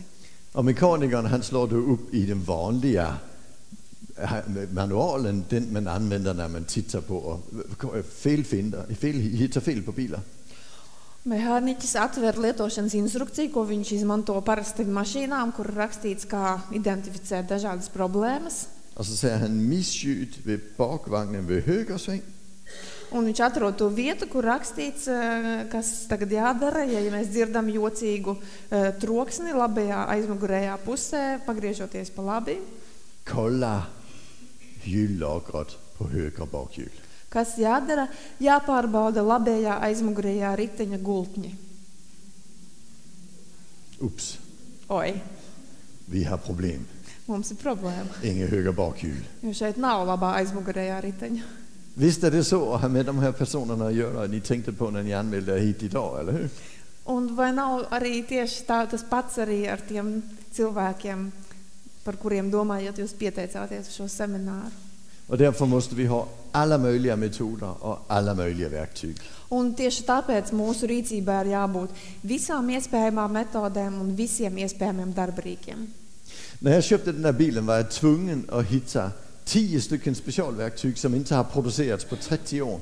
Kad es iegādājos šo automašīnu, man bija nepieciešams iegādāties 10 ļoti specifiskus instrumentus, kuri pēdējo 30 gadu laikā vispār nav ražoti. Ett utav dem är denna. Viens no tiem ir šis. Det är en kamaxellyftare. Tas ir viens ļoti specifisks darbarīgs, es nemācīšu tagad pārtulkot latviski, tas ir motoram. Och den används till den typen av motor man kallar Lampredi-motor. Un šāda veida darbarīku izmanto tā sauktiem Lampredi motoriem. 100 euro betalade jag för den. Un es par to samaksāju 100 eiro. Men ser ni, den är fullkomligt oanvänd. Bet, kā jūs redzat, tas vispār reizi nav likts lietā. Fast den är 30 år gammal. Kaut arī tas jau 30 gadu vecs. Den har hängt i olika verktygsväggar genom 30 år. Ingen har någonsin använt den. Tātad tas jau 30 gadu dažādās darbnīcās karājies pie sienas un neviens nekad to nav izmantojis. Men den dagen man får problem med ventilerna, då måste man ha den. Bet tajā dienā, kad manai mašīnai būs problēma ar ventiļiem, man būs arī vajadzīgais darbrīks. Så vi måste ha 2 typer av verktyg i vår verkstad. Tā kā mūsu darbnīcā mums ir vajadzīgi divu veidu darbarīki. Vi måste ha alla de vanliga verktygen Mums ir vajadzīgi visi parastie instrumenti, och sen måste vi ha alla specialverktyg vi någonsin kan kunna komma att behöva. un, protams, mums ir vajadzīgi visi speciālie instrumenti, kādi mums jebkad varētu būt vajadzīgi. Och därför tror vi inte på några verktyg eller några metoder. Vi använder dem som är nödvändiga. Un tāpēc mēs nevaram izvēlēties tikai to metodu, kuras darbarīki mums ir pieejami. Sen sa mekanikern något som var mycket värre. Un tad mehāniķis pateica man vēl kaut ko daudz šausmīgāku. Han sa så här, du kan ju inte få bilen ikväll i alla fall. Viņš man teica, klausies, tu to mašīnu šovakar tāpat nevar dabūt gatavu. Och så varför inte? Kāpēc ne? Nej, sa han, vi måste vänta på polisen. Nē, mums ir jāgaida, kamēr policija ieradīsies. Så va? Varför Ko? det? Kāpēc tā? Jo, sa han, för det var ju en halvtumskruv. Jā, redzi, tur bija tā puscolles skrūve, Och jag hade ju ingen halvtumsnyckel. un man nebija attiecīgā izmēra uzgriežņa atslēga. Så därför så tog jag en 13 millimeter. Un tāpēc es paņēmu 13 mm atslēgu. Halvtum det är 12,7 millimeter. Puscolle ir 12,7 mm. Så 13 är lite för stort. Tā kā 13 ir mazliet pa lielu. Är det någon av er som någonsin skruvat på en gammal skruv med ett verktyg som var lite för stort? Vai kāds no jums kādreiz ir mēģinājis atskrūvēt skrūvi ar atslēgu, kas ir mazliet pa lielu? Det slinter. Diezgan grūti to izdarīt. Och plötsligt då har man blod på handen. Un pēkšņi mehāniķim uz rokas bija brūts un asins lija. Och då sa han, och då var jag tvungen att polisanmäla. Un viņš teica, un tad es biju spiests ziņot par to policijai. Så sa jag, varför? Kāpēc? Jo, sa han, vi har nolltolerans mot våld på den här verkstaden. Jā, mūsu autodarbnīcas stratēģija ir tāda, ka mēs nepieļaujam nekādu vardarbību šeit. Alltså, förlåt. Menar du att du använde fel verktyg och sen fick du stryk och sen polisanmälde du bilen? Es viņam jautāju, pagaidi, atvainojos. Tev pareizi saprotu, ka tu izmantoji nepareizu darbarīku, par to tiki sodīts un par to tu sūdzies policijai? Ja, sa han. Jā, viņš teica, jā. Det är nolltolerans. Jā, mēs neciešam nekādu vardarbību. For visst det så, at om vi polisanmäler en person med särskilda behov för att han slår personal, då har vi också klantat oss. Jo, vai tad nav tā, ka ja mēs, teiksim, cilvēku ar speciālām vajadzībām, kurš ir sitis personālam, ja mēs par to ziņojam policijai, ka tā ir īstenībā precīzi tā pati situācija. For personal får betalt för att den här personen inte slåss. Och när han gör det har de använt fel verktyg, annars hade det ju inte hänt. Jo ir taču tā, ka personāls saņem algu par to, lai šis cilvēks nesistu. Un ja šis cilvēks joprojām viņam sit, tā tad personāls izmanto nepareizu metodi. Och därför polisanmäler vi såklart inte. Vi har använt fel verktyg, då det är vi som ska byta verktyg istället för polisanmäla. Un tāpēc mums nekādā gadījumā par to nav jāziņo policijai. Ja mēs esam izmantojuši nepareizu darbarīku, tad acīm redzot mums pašiem ir jādomā, kā to risināt. För annars händer det något som inte är jättebra. Jo pretējā gadījumā notiek kaut kas, kas nav īpaši vēlams. Vi ska ta en liten hypotes, eller liten metafor. Es varbūt mazliet salīdzināšu to ar vienu metaforu. Hur många av er har någonsin fått en parkeringsbot? Cik daudziem no jums kādreiz gadījies dabūt soda kvīti par novietošanu nepareizi automašīnas? Och det är bra, då vet ni vad jag snackar om. Labi, tad jūs arī zināt, saprotat, par ko es runāju. När man får en parkeringsbot kan man tänka på två sätt. Tad, kad jūs esat saņēmuši soda kvīti par automašīnas nepareizu novietošanu, jūs varat izvēlēties domāt divos veidos. Antingen kan man säga, jag fick en p-bot för att jag ställde bilen fel, det var dumt.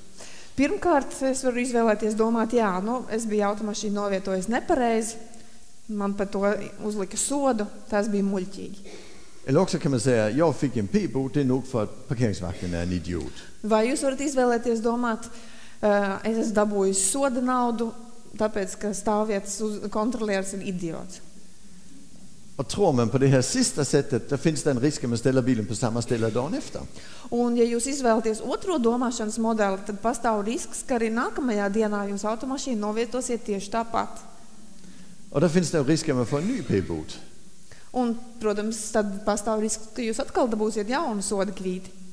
Och då blir man bekräftad, jag visste det, de är idioter allihopa. Un tad jūsu domāšanas modelis tikai tiek apstiprināts, un jūs domāsiet, es to jau zināju, viņi tiešām ir idioti.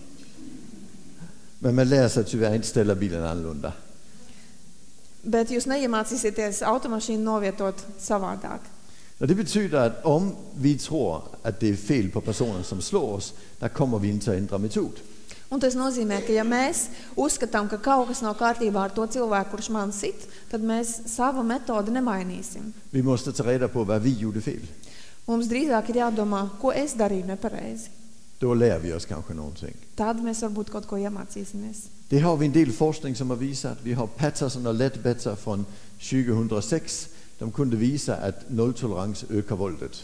Un pētnieki jau ir arī šim jautājumam pievēršies. No 2006. gadā nāca klajā tāds pētījums, kas rādīja, ka pilnīga vardarbības nepieļaušana vardarbību tikai veicina. Vi har också Patterson, Milby Clemens i Australien. Hon kunde visa att nolltolerans bromsar pedagogisk utveckling.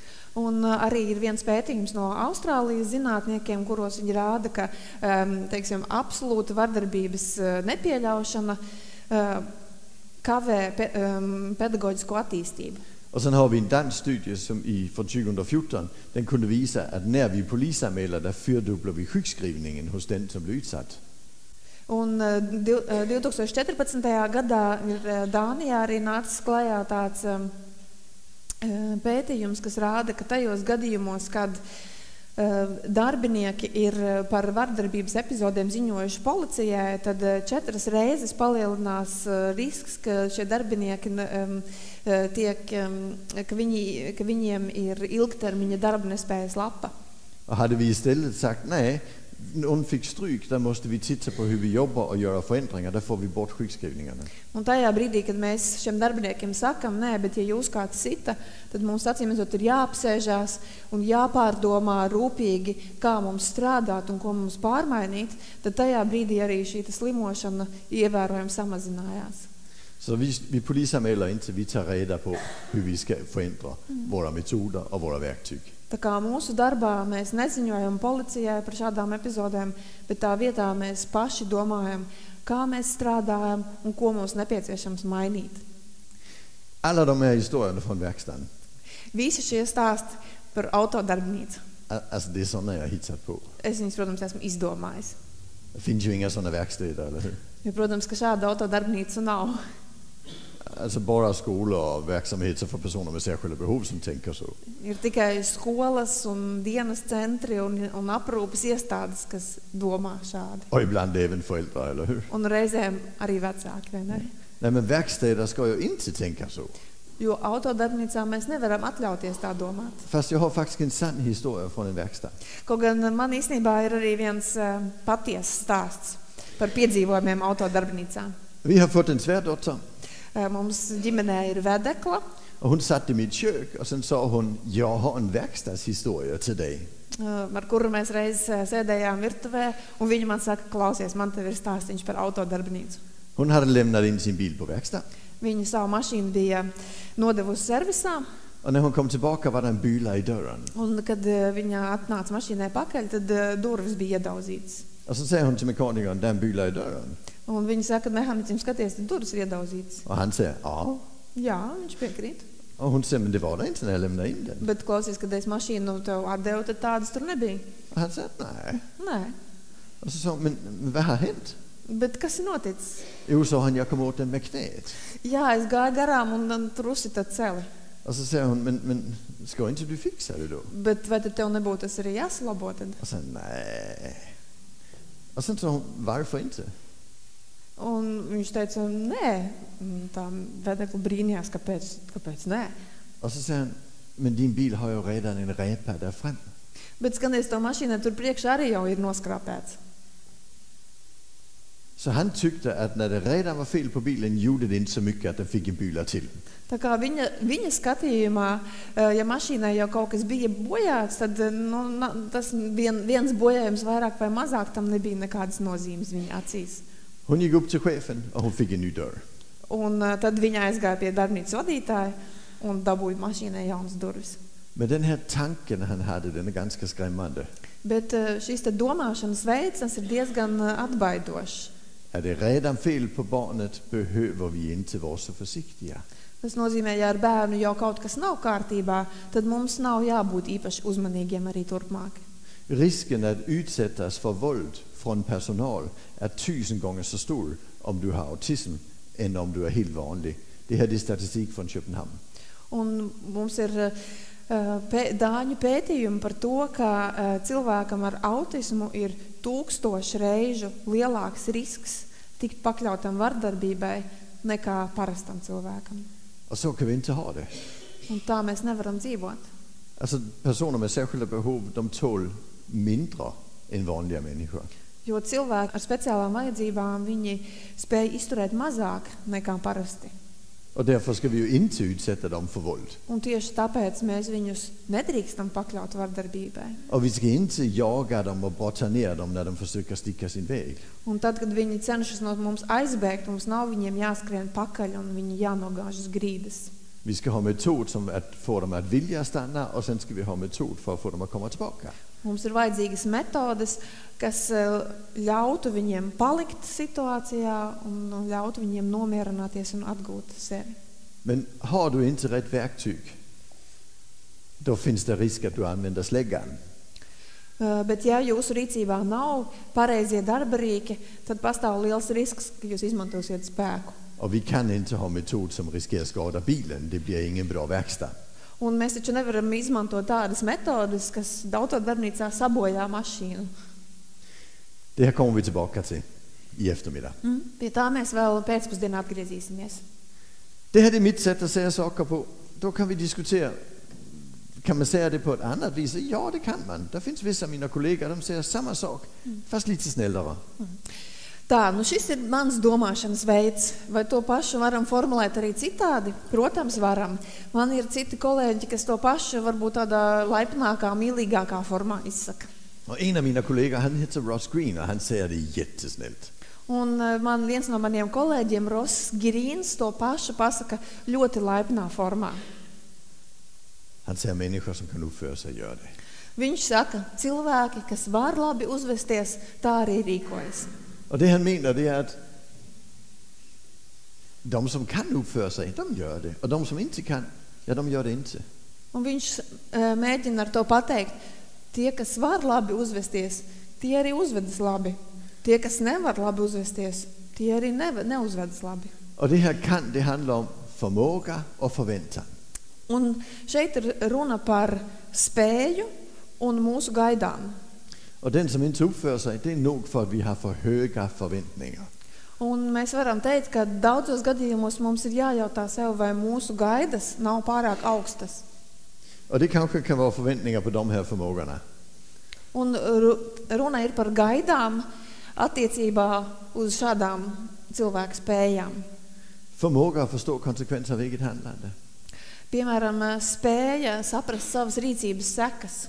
De ni tänkte på när ni anmälde er hit idag, är de jättebra på att beräkna konsekvenser av eget handlande. Vai tie cilvēki, kuru dēļ jūs nācāt šodien uz semināru, vai viņi ļoti labi spēja saprast savas rīcības sekas? Nej, va? Droši vien, ka nē. 20% av befolkningen har vissa svårigheter med detta. 20% cilvēku ir zināmas grūtības šīm spējām. Vissa har jättestora svårigheter.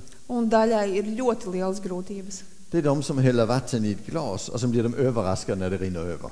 Ja, tie ir tie, kuri, piemēram, lej glāzē ūdeni un ir ļoti pārsteigti, ka ūdens līst pāri malām. Det är autism och utvecklingsstörning. Tas ir raksturīgi autismam un garīgās attīstības traucējumiem. Sen har vi vanliga 12-åriga killar, de är inte bra på det heller. Un tad, ja mēs paskatāmies parastu 12-gadīgu puiku, viņš arī pārāk labi neparedz savas rīcības sekas. De spelar fotboll mot en vägg och sen går bollen rakt genom fönstret. Viņi, piemēram, sit futbola bumbu pret mājas sienu un pēkšņi, bumba aizlido šķībi un izskrien cauri logam. Och sen säger de, det var inte mitt fel, det var bollen som var sned. Un viņš saka, nē, tā nebija mana vaina, bumba aizlido šķībi. För han såg det inte komma. Jo viņš neredzēja, ka tā bumba lidos tur. Han kunde inte räkna på det. Viņš nevarēja to paredzēt. Och sen finns det helt vanliga vuxna som blir arga på p-vakterna när de får en p-bot. Un ir pavisam parasti pieaugušie, kuri sadusmojās, kad viņiem ir uzlikta soda nauda par nepareizi novietot mašīnu. Förstår inte konsekvenserna av eget handlande. Viņi arī nesaprot savas rīcības sekas. Det finns till och med, jag vet det låter konstigt, men det finns till och med människor som röker. Es zinu, ka tas varbūt izklausīsies jocīgi, ko es saku, bet ir pat cilvēki, kuri smēķē. Fast det står på paketet att du kommer att dö om du röker. Bet uz cigarešu paciņas taču ir rakstīts, ka smēķēšana izraisa nāvi. Så vi är inte så jätteduktiga på att beräkna konsekvenser av eget handlande, någon av oss egentligen, eller hur? Tā kā patiesībā neviens no mums pārāk labi nerēķinās ar savas rīcības sekām. Fast vi tror att barnen kan. Bet mēs domājam, ka bērns gan var. Och det är för dumt. Bet tas ir muļķīgi. Sen har vi det här med flexibilitet. Un nākamais jautājums, tas ir elastīgums. Är det vissa de ni tänkte på när ni anmälde hit idag som inte är jättebra på att klara av oväntade ändringar? Vai tie cilvēki un bērni, kuru dēļ jūs šodien esat šeit, vai viņi ļoti labi spēj piemēroties negaidītām pārmaiņām? Ja, så är det. Hur är det med uthålligheten? Är de jättebra på att vänta? Kā ir ar izturību, vai viņi ļoti labi prot gaidīt? Nej, inte det heller, va? Nē, īpaši nē. Och sen har vi det här med impulskontroll. Un pēc tam, kā ir ar spēju vadīt savus impulsus? Vi ska göra ett litet experiment. Varbūt mazliet paeksperimentēsim. Nu säger jag så här. Nu får du under inga omständigheter tänka på färgen röd. Tagad nekādā gadījumā nedrīkstiet domāt par sarkano krāsu.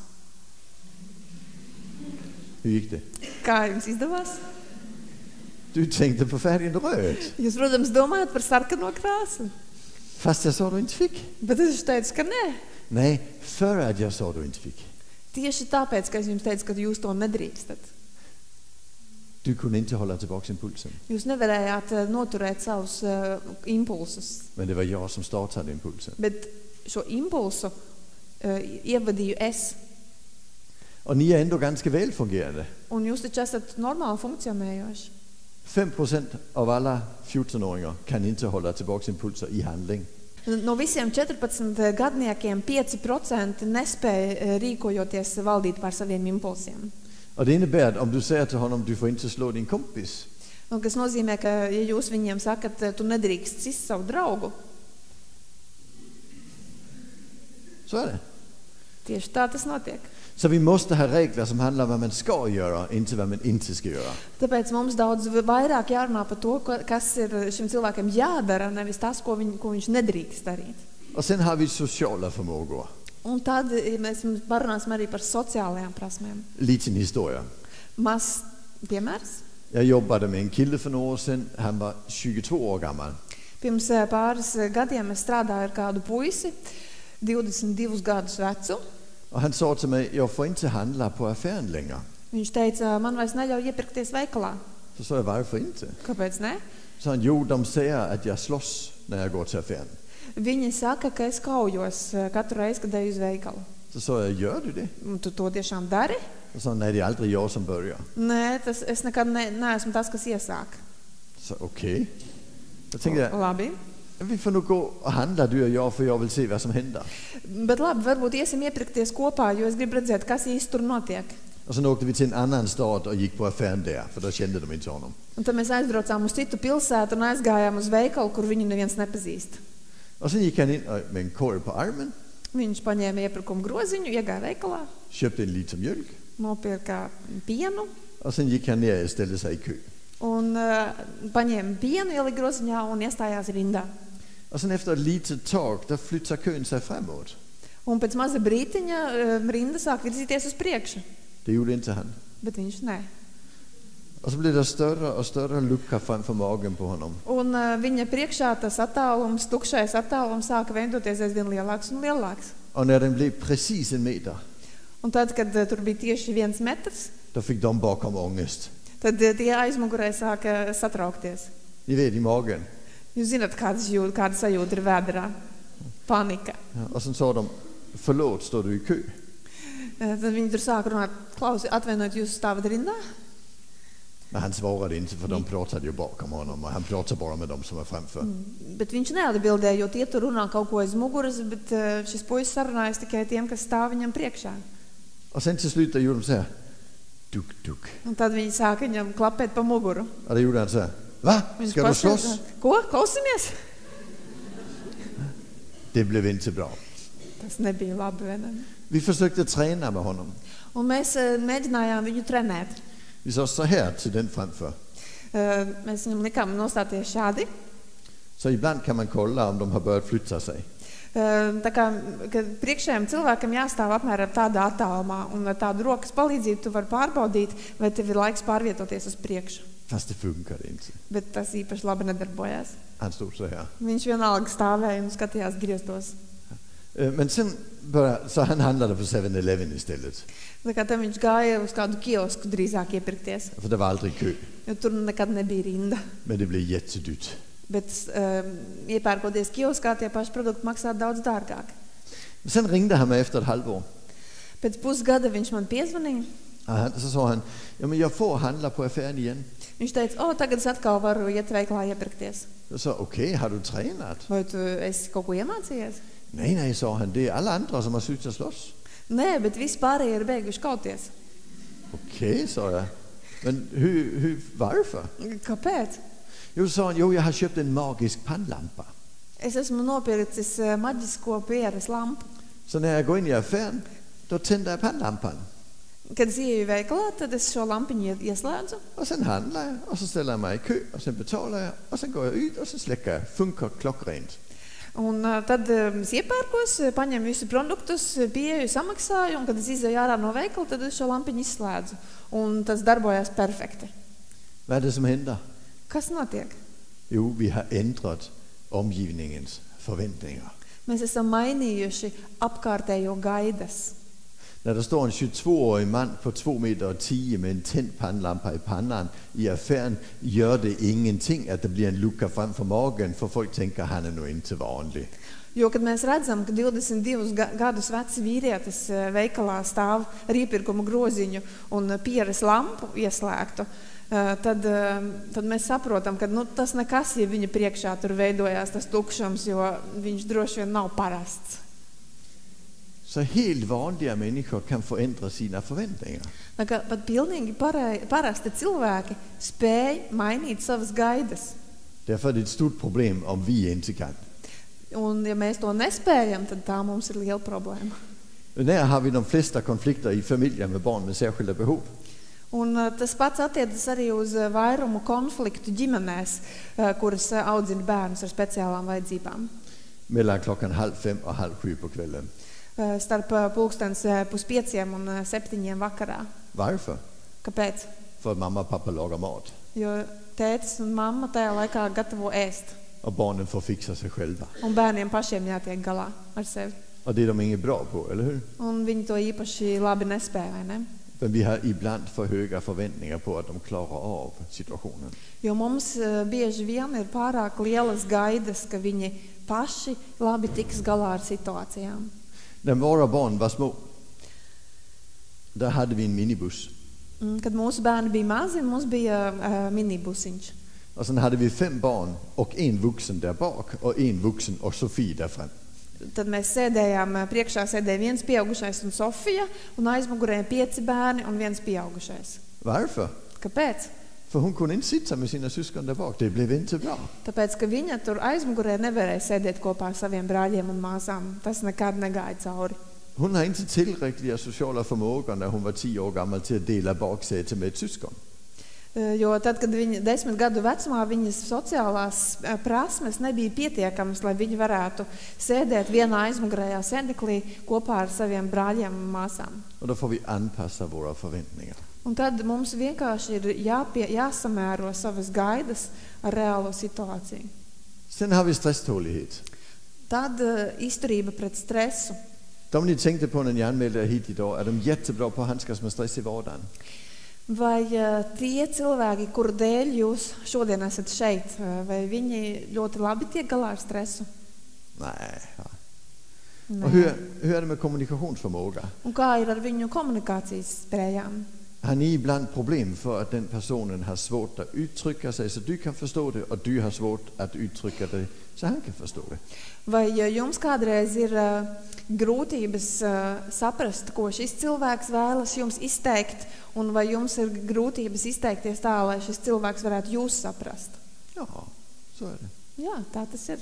Och sen har vi den bästa. Det är följsamheten. Un visbeidzot, vislabākais, tas ir spēja piemēroties. Jag står och lagade mat. Es stāvu un gatavoju ēst. Och sen när maten var klar, där sa jag, nu är maten färdig, kommer ni och äter till barnen. Un, kad esmu ticis galā ar vakariņu gatavošanu, saku bērniem, ēdiens ir gatavs, nāciet ēst. Och sen sa barnen, ja, nej. Un bērni saka, jā, nē. Vem sa nej? Kurš teica nē? Sofie. Sofija. Varför? Kāpēc? Alltså, det finns forskning som visar att följsamhet är ärftligt.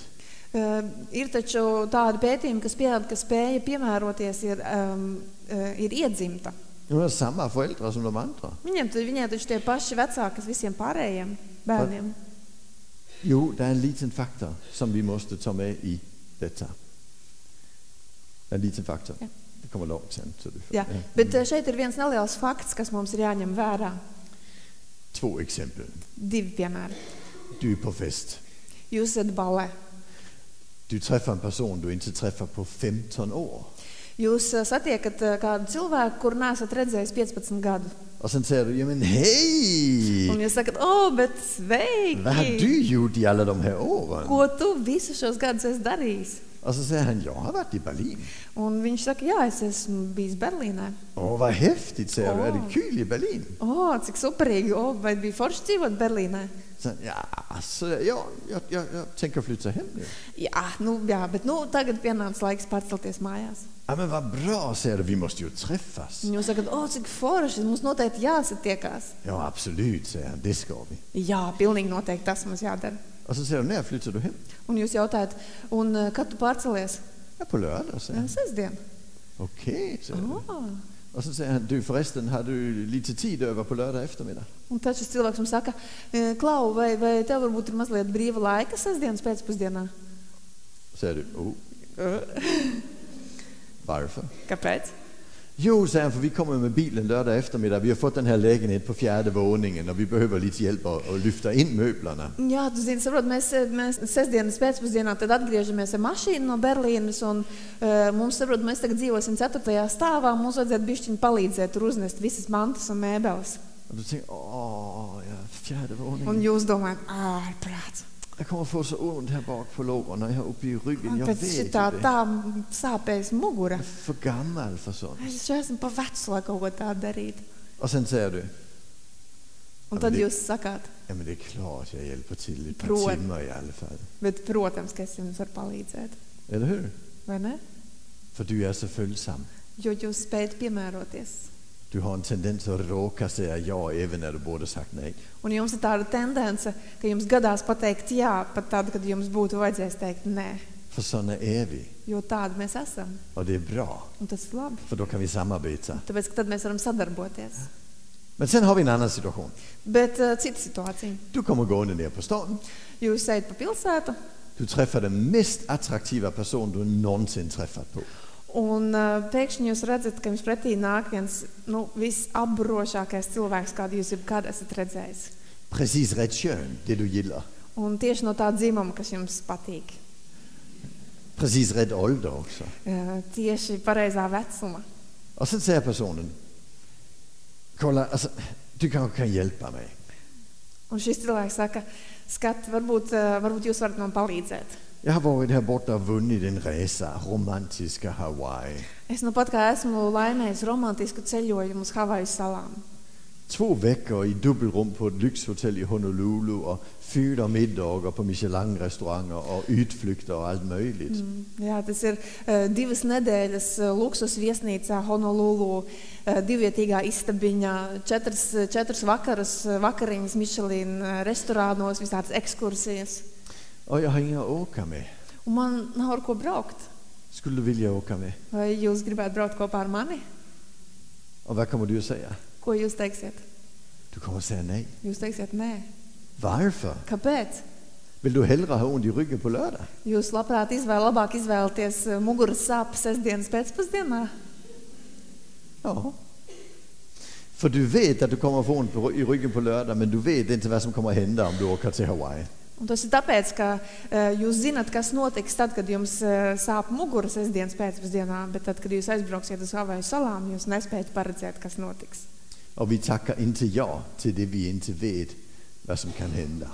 Un mēs nemēdzam piekrist vai iesaistīties tādās lietās, kur mēs nespējam paredzēt, kas notiks. Så varför sa Sofie nej till min mat? Kāpēc Sofija teica nē, kad es aicināju vakariņās? Jo, för hennes syskon, de tänkte, det är pappa som lagar mat, det är nog spaghetti. Tāpēc, ka viņas brāļi un māsas domāja, tā kā tētis gatavo šodien ēst, tā tad būs spagetti. För Sofie, hon har svårt att beräkna orsak och verkan och svårt att beräkna framtiden.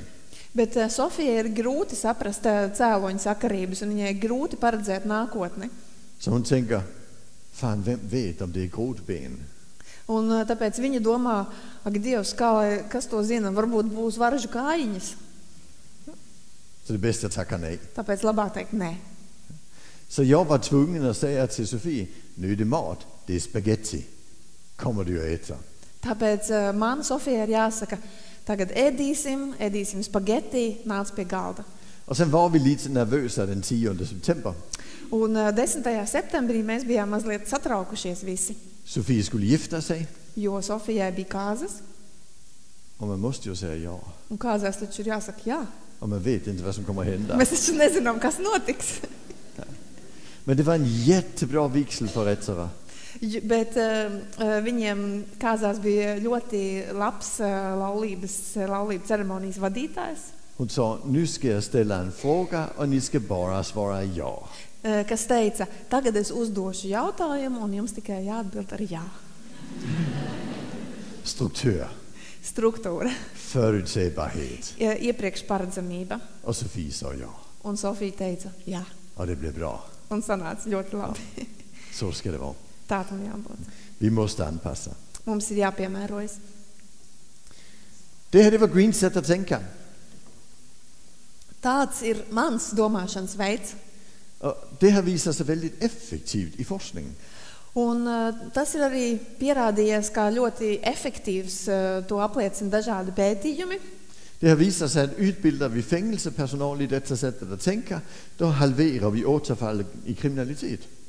Ir pierādījies, ka ja cietumu darbinieki tiek izglītoti šādā domāšanas veidā, tad recidīvu skaits samazinās uz pusi. Vi har kunnat visa i mitt arbete att utbildar vi personal som är i specialfängelser för personer med särskilda behov i detta sätt att tänka, där får vi ner våldet med personal med 90%. Un mēs esam arī savā praksē redzējuši, ka izglītojot šādā domāšanas veidā cilvēkus, kuri strādā kriminālajā aprūpē ar cilvēkiem ar speciālām vajadzībām, ka vardarbīgas uzvedības izpausmes cietumā arī var samazināt līdz pat 90%.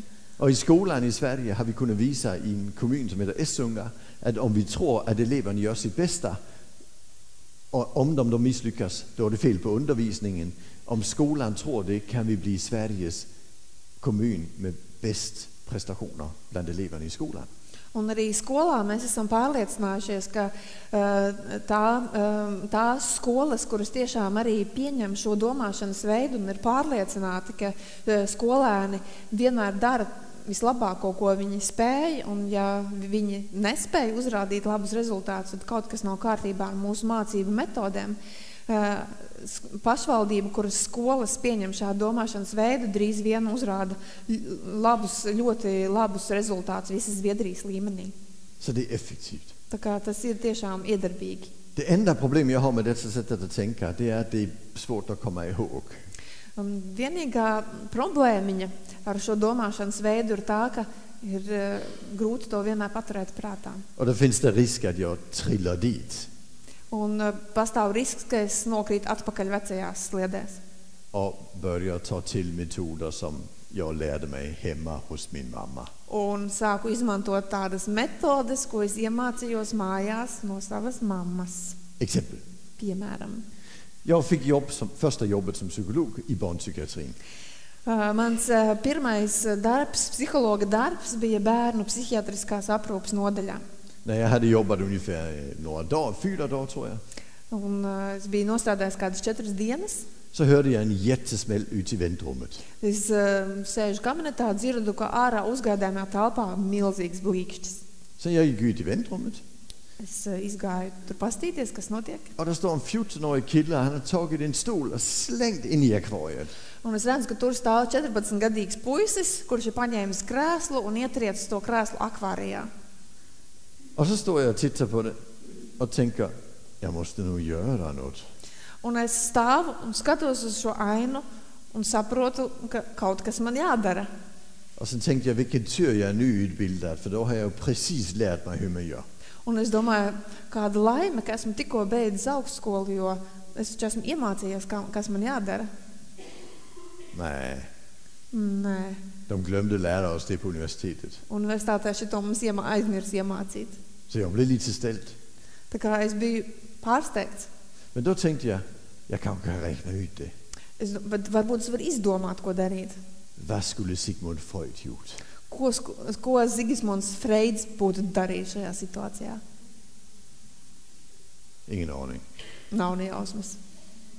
Nej, så till slut så tänkte jag, nej, jag vet inte. Es nezinu. Beigās man nācās secināt, ka es nezinu.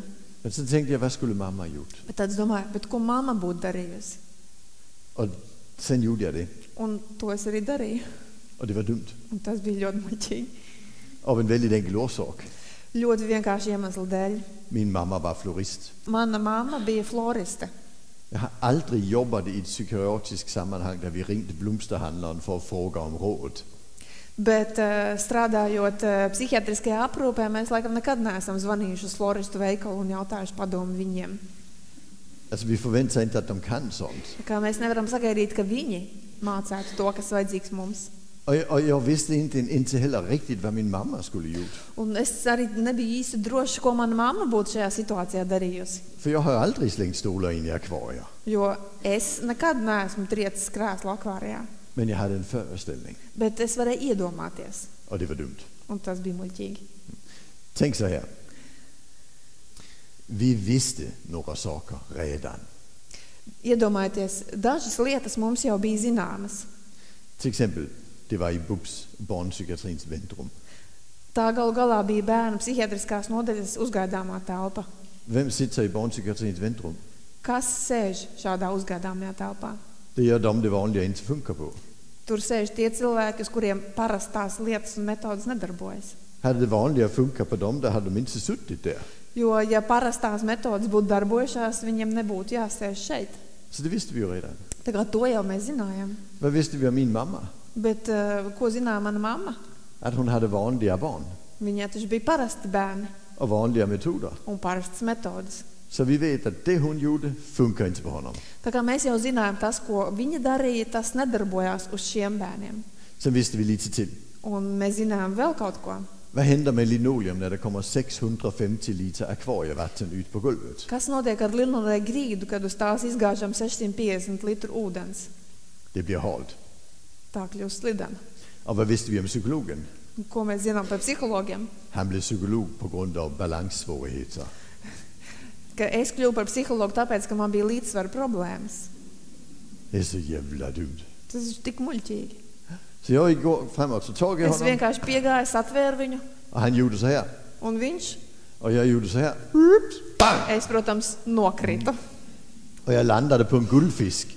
Un es nokritu uz zelta zivtiņas. Inklämd i tyget. Tas bija iespiests ar manām lāpstiņām. Och sen låg jag där och kände, det här det blev inte bra. Un es gulēju uz grīdas un domāju, šis nebija labs risinājums. Det var mitt första professionella amatörmoment. Tā kā tas bija mans pirmais amatieriskais izgājiens uz profesionālā karjerā. Och de händer hela tiden. Un tāda notiek visu laiku. Fortfarande. Vēl joprojām. Jag glömmer bort hur jag ska tänka och sen råkar jag nästan göra fel sak. Visu laiku gadās, ka man gadās aizmirst to, kā man vajadzētu domāt, un gandrīz notiek kaut kas nepareizs. Men jag har blivit bättre och bättre med åren till att känna igen när det vanliga inte funkar. Bet man jāsaka, ar gadiem es aizvien labāk un labāk spēju atpazīt tās situācijas, kad parastais nedarbojas. Så jag kan hinna stoppa mig själv innan jag blir en riktig amatör igen. Tā kā es vēl paspēju pats sevi nobremzēt, pirms es esmu pēkšņi kļuvusi par amatieri. Och det måste vi allihopa göra, även om vi är föräldrar. Un tas jādara mums visiem, arī tad, ja mēs esam vecāki. Jag har en liten rolig historia. Man vēl viens tāds jautrs stāstiņš. Jag har en god vän. Man ir labs draugs. Hon har ett barn med autism. Viņai ir bērni ar autismu. Och den här flickan, hon är 24 år gammal nu. Meitai ir 24 gadi tagad. Och i alla de här åren, där har min goda väns mamma, hon har liksom kommit med goda råd. Un visus šos gadus manas draudzenes māte ir centusies dot labus padomus savai meitai. Som inte har varit så goda. Kas, protams, nav bijuši tik ļoti labi. Ja, det är vissa av er som har den typen av mamma. Varbūt kādam no jums arī ir šāda veida mammas. Ja. Och sen sitter de här två i bilen, min kompis och hennes mamma. Un tagad mana draudzene kopā ar savu mammu brauc mašīnā. Och sen säger hennes mamma, jag kan inte förstå att ni daltar så med den flickan. Un mamma saka savai meitai, es tiešām nevaru saprast, ka jūs nepārtraukti varat piemēroties tik ļoti tai meitenei.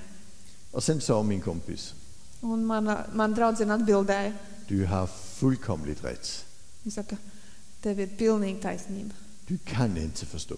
Tu nevari saprast. Visst är det bra? Vai ne? Tas ļoti labi. Vi måste förhålla oss till metod som funkar istället för att ha alla möjliga åsikter om metoder som man borde kunna använda. Mums labāk jāpieturās pie tām metodēm, kas darbojās. Nevis jāuzklausa viedokļus par visdažādākajām metodēm, kuras mums vajadzētu lietot. Och därför ska vi inte använda metoder som inte funkar. Un, protams, neizmantot metodas, kas jau ir pierādījušas sev kā neefektīvas. Och vi ska fram till lunch här, där ska vi snacka bara lite grann om metoder som inte funkar. Un tagad līdz pusdienām mēs vēl mazliet parunāsim par metodēm, kuras nedarbojās. Sen efter lunch, där ska vi snacka om metoder som funkar, för det är det viktigaste. Un pēc pusdienām runāsim par metodēm, kas tiešām ir iedarbīgas, jo Tas ir vissvarīgākais. Men jeg har tagit med mig 4 metoder, som inte funkar. Bet vispirms par 4 metodēm, kuras nav iedarbīgas. Indtil den der, for den anvender ni inte, va? Šis nē, jo šo jūs, protams, neizmantojat, vai ne? Vi har 4 andre. Mums ir 4 citas. Den første, den er ganske vanlig. Pirmā metode ir diezgan izplatīta, Tilrettevisning. izteikt rājienu. Forskning har visat at tilrettevisning funkar inte på barn. Pētniecība ir pierādījusi, pētnieki ir pierādījuši, ka bērnu rāšana ir neefektīva. Det funkar bara på vuxna som är välfungerande och har ett fungerande liv. Tā darbojās tikai uz pieaugušajiem, kuri normāli funkcionē un kuriem ir sakārtota dzīve. Det är forskning av en holländsk forskare som heter Anna van Douwenvoorde. Tā ir viena holandiešu pētniece, Anna van Douwenvoorde. Det hon gjorde, det var att ta reda på vad händer när vi säger till ett barn, nu misslyckades du. Eller när vi sa, nu lyckades du. Viņa pētīja, kas ar bērniem notiek, kad mēs bērniem sakam, tagad tev neizdevās vai tagad tev izdevās. Och det visar sig att när man säger till ett barn, nu lyckades du, då får det en ökning av hjärnaktiviteten. Un viņa atklāja, ka tad, kad mēs bērnam sakam, tagad tev izdevās, tad bērna smadzeņu aktivitāte pieaug. Och när du säger till en vanlig vuxen, nu lyckades du, då får de en minskning av hjärnaktiviteten. Savukārt, ja jūs to pašu sakat pieaugušajam, tagad tev izdevās, tad pieaugušā smadzeņu aktivitāte samazinās. Kommer ni ihåg när ni var barn och någon sa, vad bra du är? Vai atceraties savu bērnību un kāds jums teica, tu ļoti labi to izdarīji? Så blir man, yes! Tad jūs, protams, sajūtāt, jā, cik forši. Och när någon säger till dig idag, vad bra du är, Un kad jums šodien kāds saka, cik tu labi to dari, så står du så här. Jag vet inte vad jag ska säga. es nezinu, ko man teikt.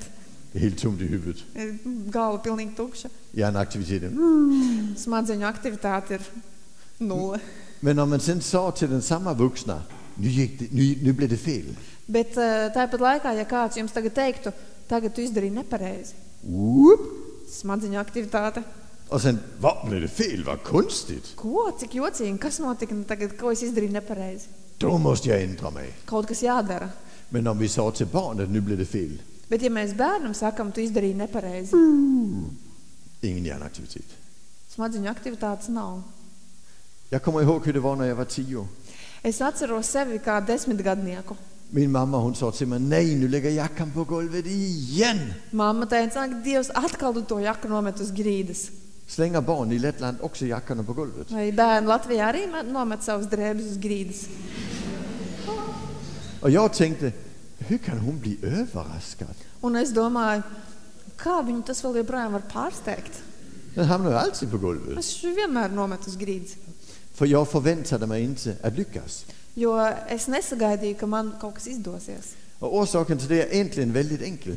Un iemesls tam ir īstenībā ļoti vienkāršs. Om barn skulle lära sig av att misslyckas, då skulle de inte lära sig någonting.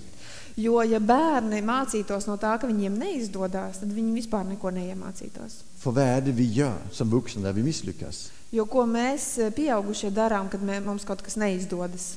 Vi slutar göra så. Mēs to vispār pārtraucam darīt. Tänk ett barn som lär sig gå. Iedomājieties bērnu, kas mācās staigāt. De går 2 steg och sen faller de. Paiet 2 solīšus, nokrīt. Upp igen, 2 steg, faller. Pieceļās, paiet 2 solīšus, atkal nokrīt. Upp igen, 2 steg, faller. Atkal pieceļās, paspēj pāris soļus, nokrīt. Var han vuxen, då hade han för länge sedan tänkt, det här är ingenting för mig. Bet, ja tas būtu pieaugušais, viņš jau sen būtu nodomājis, tas laikam nav priekš manis. Men barn klarar av att misslyckas och därför kan de träna. Bet bērni tiek galā ar to, ka viņiem neizdodās, un tāpēc viņi turpina to pašu darīt. För de är så vana att misslyckas. Jo viņi ir pie tā ļoti pieraduši. De misslyckas rent faktiskt med det mesta. Jo viņi galu galā, viņiem gandrīz lielākā daļa lietu neizdodās. Men du lyckas med det mesta. Bet jums taču lielākā daļa lietu izdodas. Så du blir överraskad när de misslyckas. Tāpēc jūs esat pārsteigti, ja kaut kas neizdodas. Barnet blir överraskad när han lyckas. Bērni tieši otrādi kļūst pārsteigti, ja viņiem izdodas. Därför kan du lära dig av att misslyckas, men han lär sig av att lyckas.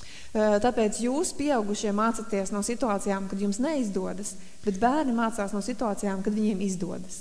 Och Anna van Dauvenvoorde kunde visa att någonstans mellan 11 och 15 års ålder, där börjar vi lyckas med det mesta om vi är vanliga. Un šī pati pētniece atklāja, ka vecumā no 11 līdz 15 gadiem mums sāk izdoties lielākā daļa lietu, ja mēs esam parastas, normālas attīstības. Och då kan vi börja lära oss av tillrättavisningar. Un tajā brīdī mēs varam sākt mācīties no citu norādījumiem un aizrādījumiem. Men hur är det då med barn med särskilda behov? Bet kā ir ar bērniem ar speciālām vajadzībām? Blir de bättre och bättre på att lyckas när de fyller 15? Vai no 15 gadu vecumā viņiem lietas sāk izdoties aizvien labāk un labāk? Nej, de fortsätter misslyckas med det mesta. Nē, viņi vēl joprojām, lielākā daļa lietu viņiem vēl joprojām turpina neizdoties. Så det finns ingen orsak att berätta för dem att de har misslyckats.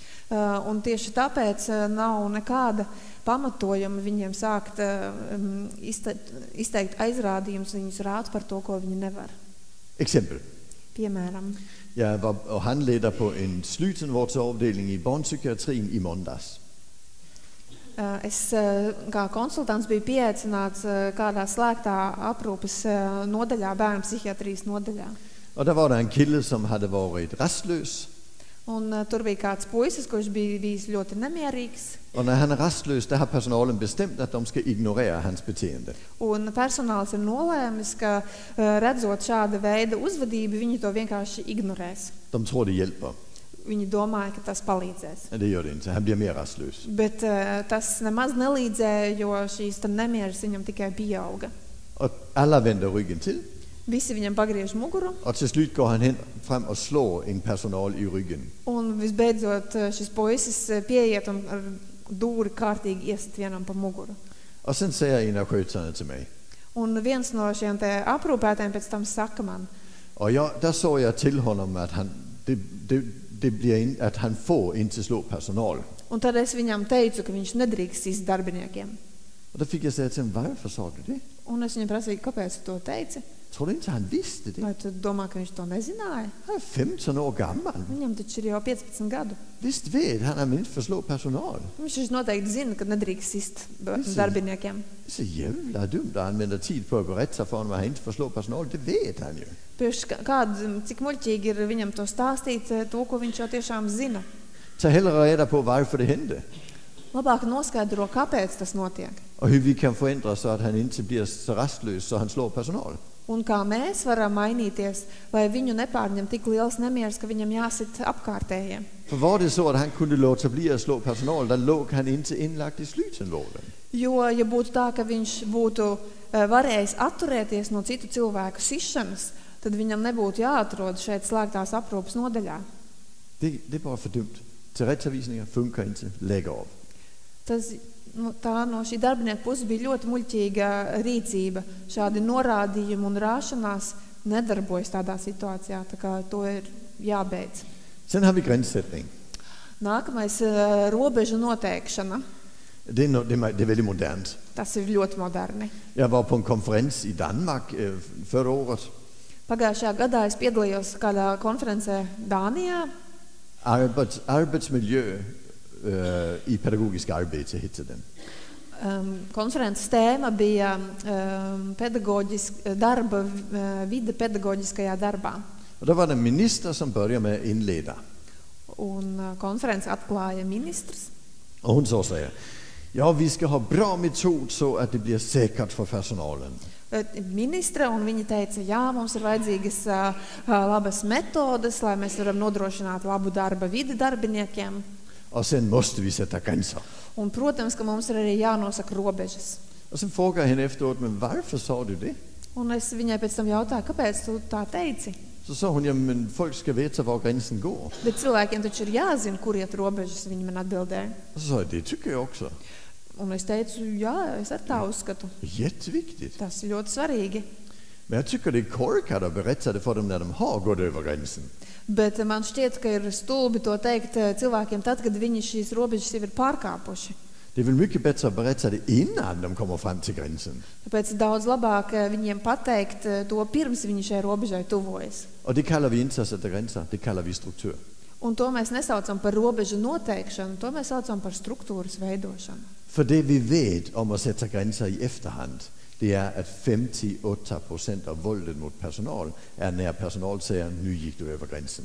Jo mēs zinām par robežu, teiksim, pārkāpšanu, ka no visiem vardarbības gadījumiem, teiksim, jeb vardarbīgas rīcības pret personālu, šāda uzvedība ir izsaucis tas, ka personāls ir teicis cilvēkam, ka tagad tu esi pārkāpis robežu 58% gadījumu. Det er forskning fra Norge, Stål Bjørkly 1999.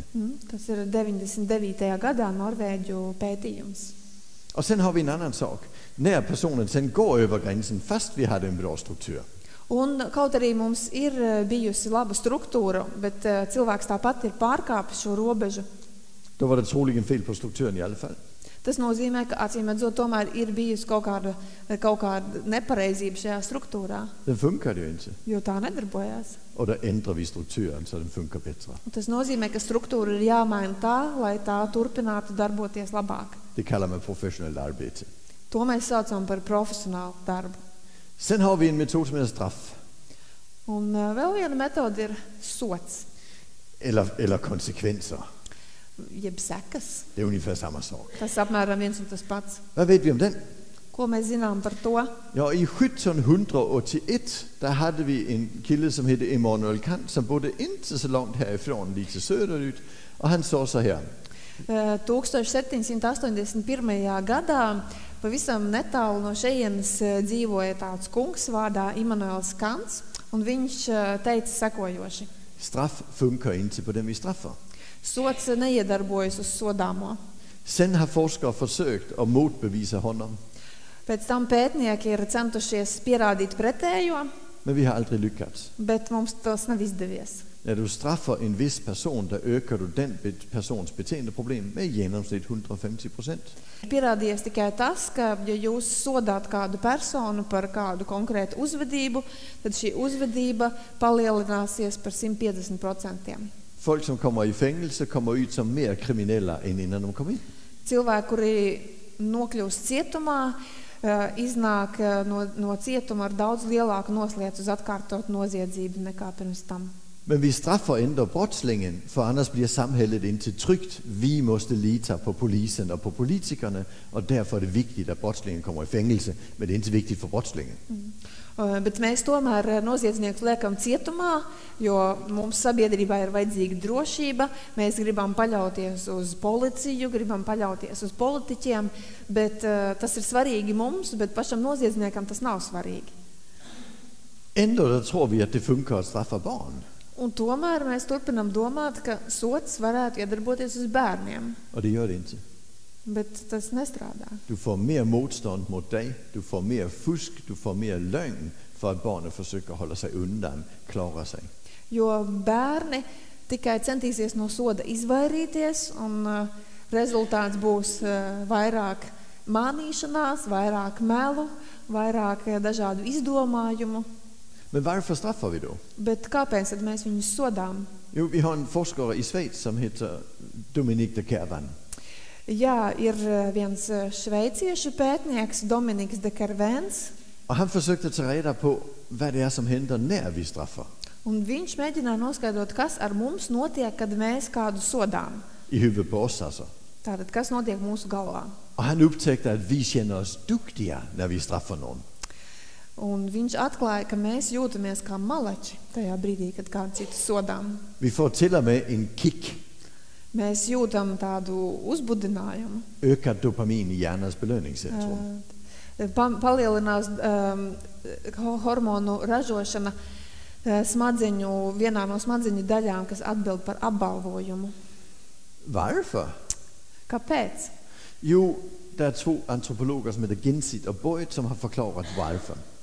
Un tur ir tāds īpašs skaidrojums, kāpēc šādi procesi notiek. Og de siger, at når vi var jægere og samlere, Mums jāatskatās cilvēces bērnībā, kad mēs bijām mednieku un vācēju kopienas, eller bønder på landet, vai zemnieki, kas dzīvoja laukos. der var vi beroende af hverandre. Mēs bijām ļoti atkarīgi viens no otra. Vi var tvungne at samarbejde for at overleve. Lai izdzīvotu, mēs bijām spiesti sadarboties. Och därför hade vi en tendens utvecklat att slänga ut idioten som inte samarbetar. Un tāpēc mums attīstījās tāda tendence, ka idiotus, kas ar mums negrib sadarboties, mēs vienkārši metām ārā no mūsu kopienas. Han får inte vara med oss, Viņš nedrīkst būt kopā ar mums. för annars finns det risk att vi allihopa dör. Jo pretējā gadījumā pastāv risks, ka mēs visi nomirsim. Av svält kanske. Varbūt no bada. Så vi slänger ut idioten så det bara är de som är bra på samarbete som är med i vår flock.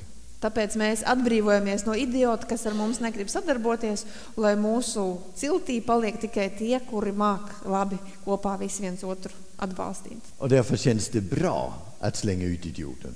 Un tāpēc mums arī ir laba sajūta izmetot idiotu no mūsu vidus. Det är evolution. Tā ir evolūcija. Fast problemet är när vi slänger ut elever från klassrummet, då blir det inte bra. Bet šodien problēma rodas, kad mēs skolēnu izsviežam no klases. Tas jau nav nekāds labs risinājums. För han kommer tillbaka om en halvtimme Jo pēc pusstundas viņš atnāks atpakaļ med 150% mer beteendeproblem. ar 150% izteiktāku uzvedības problēmu. Och därför har vi en stenåldersmekanism som sabbar det för oss. Un tāpēc mēs būtībā iekustinām mehānismu, kurš sabotē mūsu vēlamo rezultātu. Men varför funkar då inte de här metoderna? Bet kāpēc šīs metodas nedarbojas? De lägger ansvar på fel ställe. Jo tās atbildību novieto nepareizā vietā. De lägger allihopa ansvar på personen med beteendet. Tās visu atbildību uzveļ cilvēkam ar uzvedības problēmu. Och den som tar ansvar kan påverka. Un tikai tas, kurš uzņemas atbildību, spēj ietekmēt. Så vill vi lyckas måste vi hitta metoder där vi tar ansvar. Tā ka, ja mēs gribam, lai mums izdodās, mums ir jāatrod metodas, kas ir piemērotas. När vi kommer tillbaka från lunchen, där ska vi först snacka om vad är det vi ska ta ansvar för och sen ska vi prata metod. Hur tar vi ansvar? Ända fram till 4:00. Pēc pusdienām mēs tātad pievērsīsimies par metodēm, kuras ir iedarbīgas, un mēs runāsim par to, kā rīkoties. Tā kā tas būs līdz pat semināra dienas beigām 4:00. Så ni ska vara tillbaka 1:00. Tā kā tiekamies atkal 1:00. Paldies!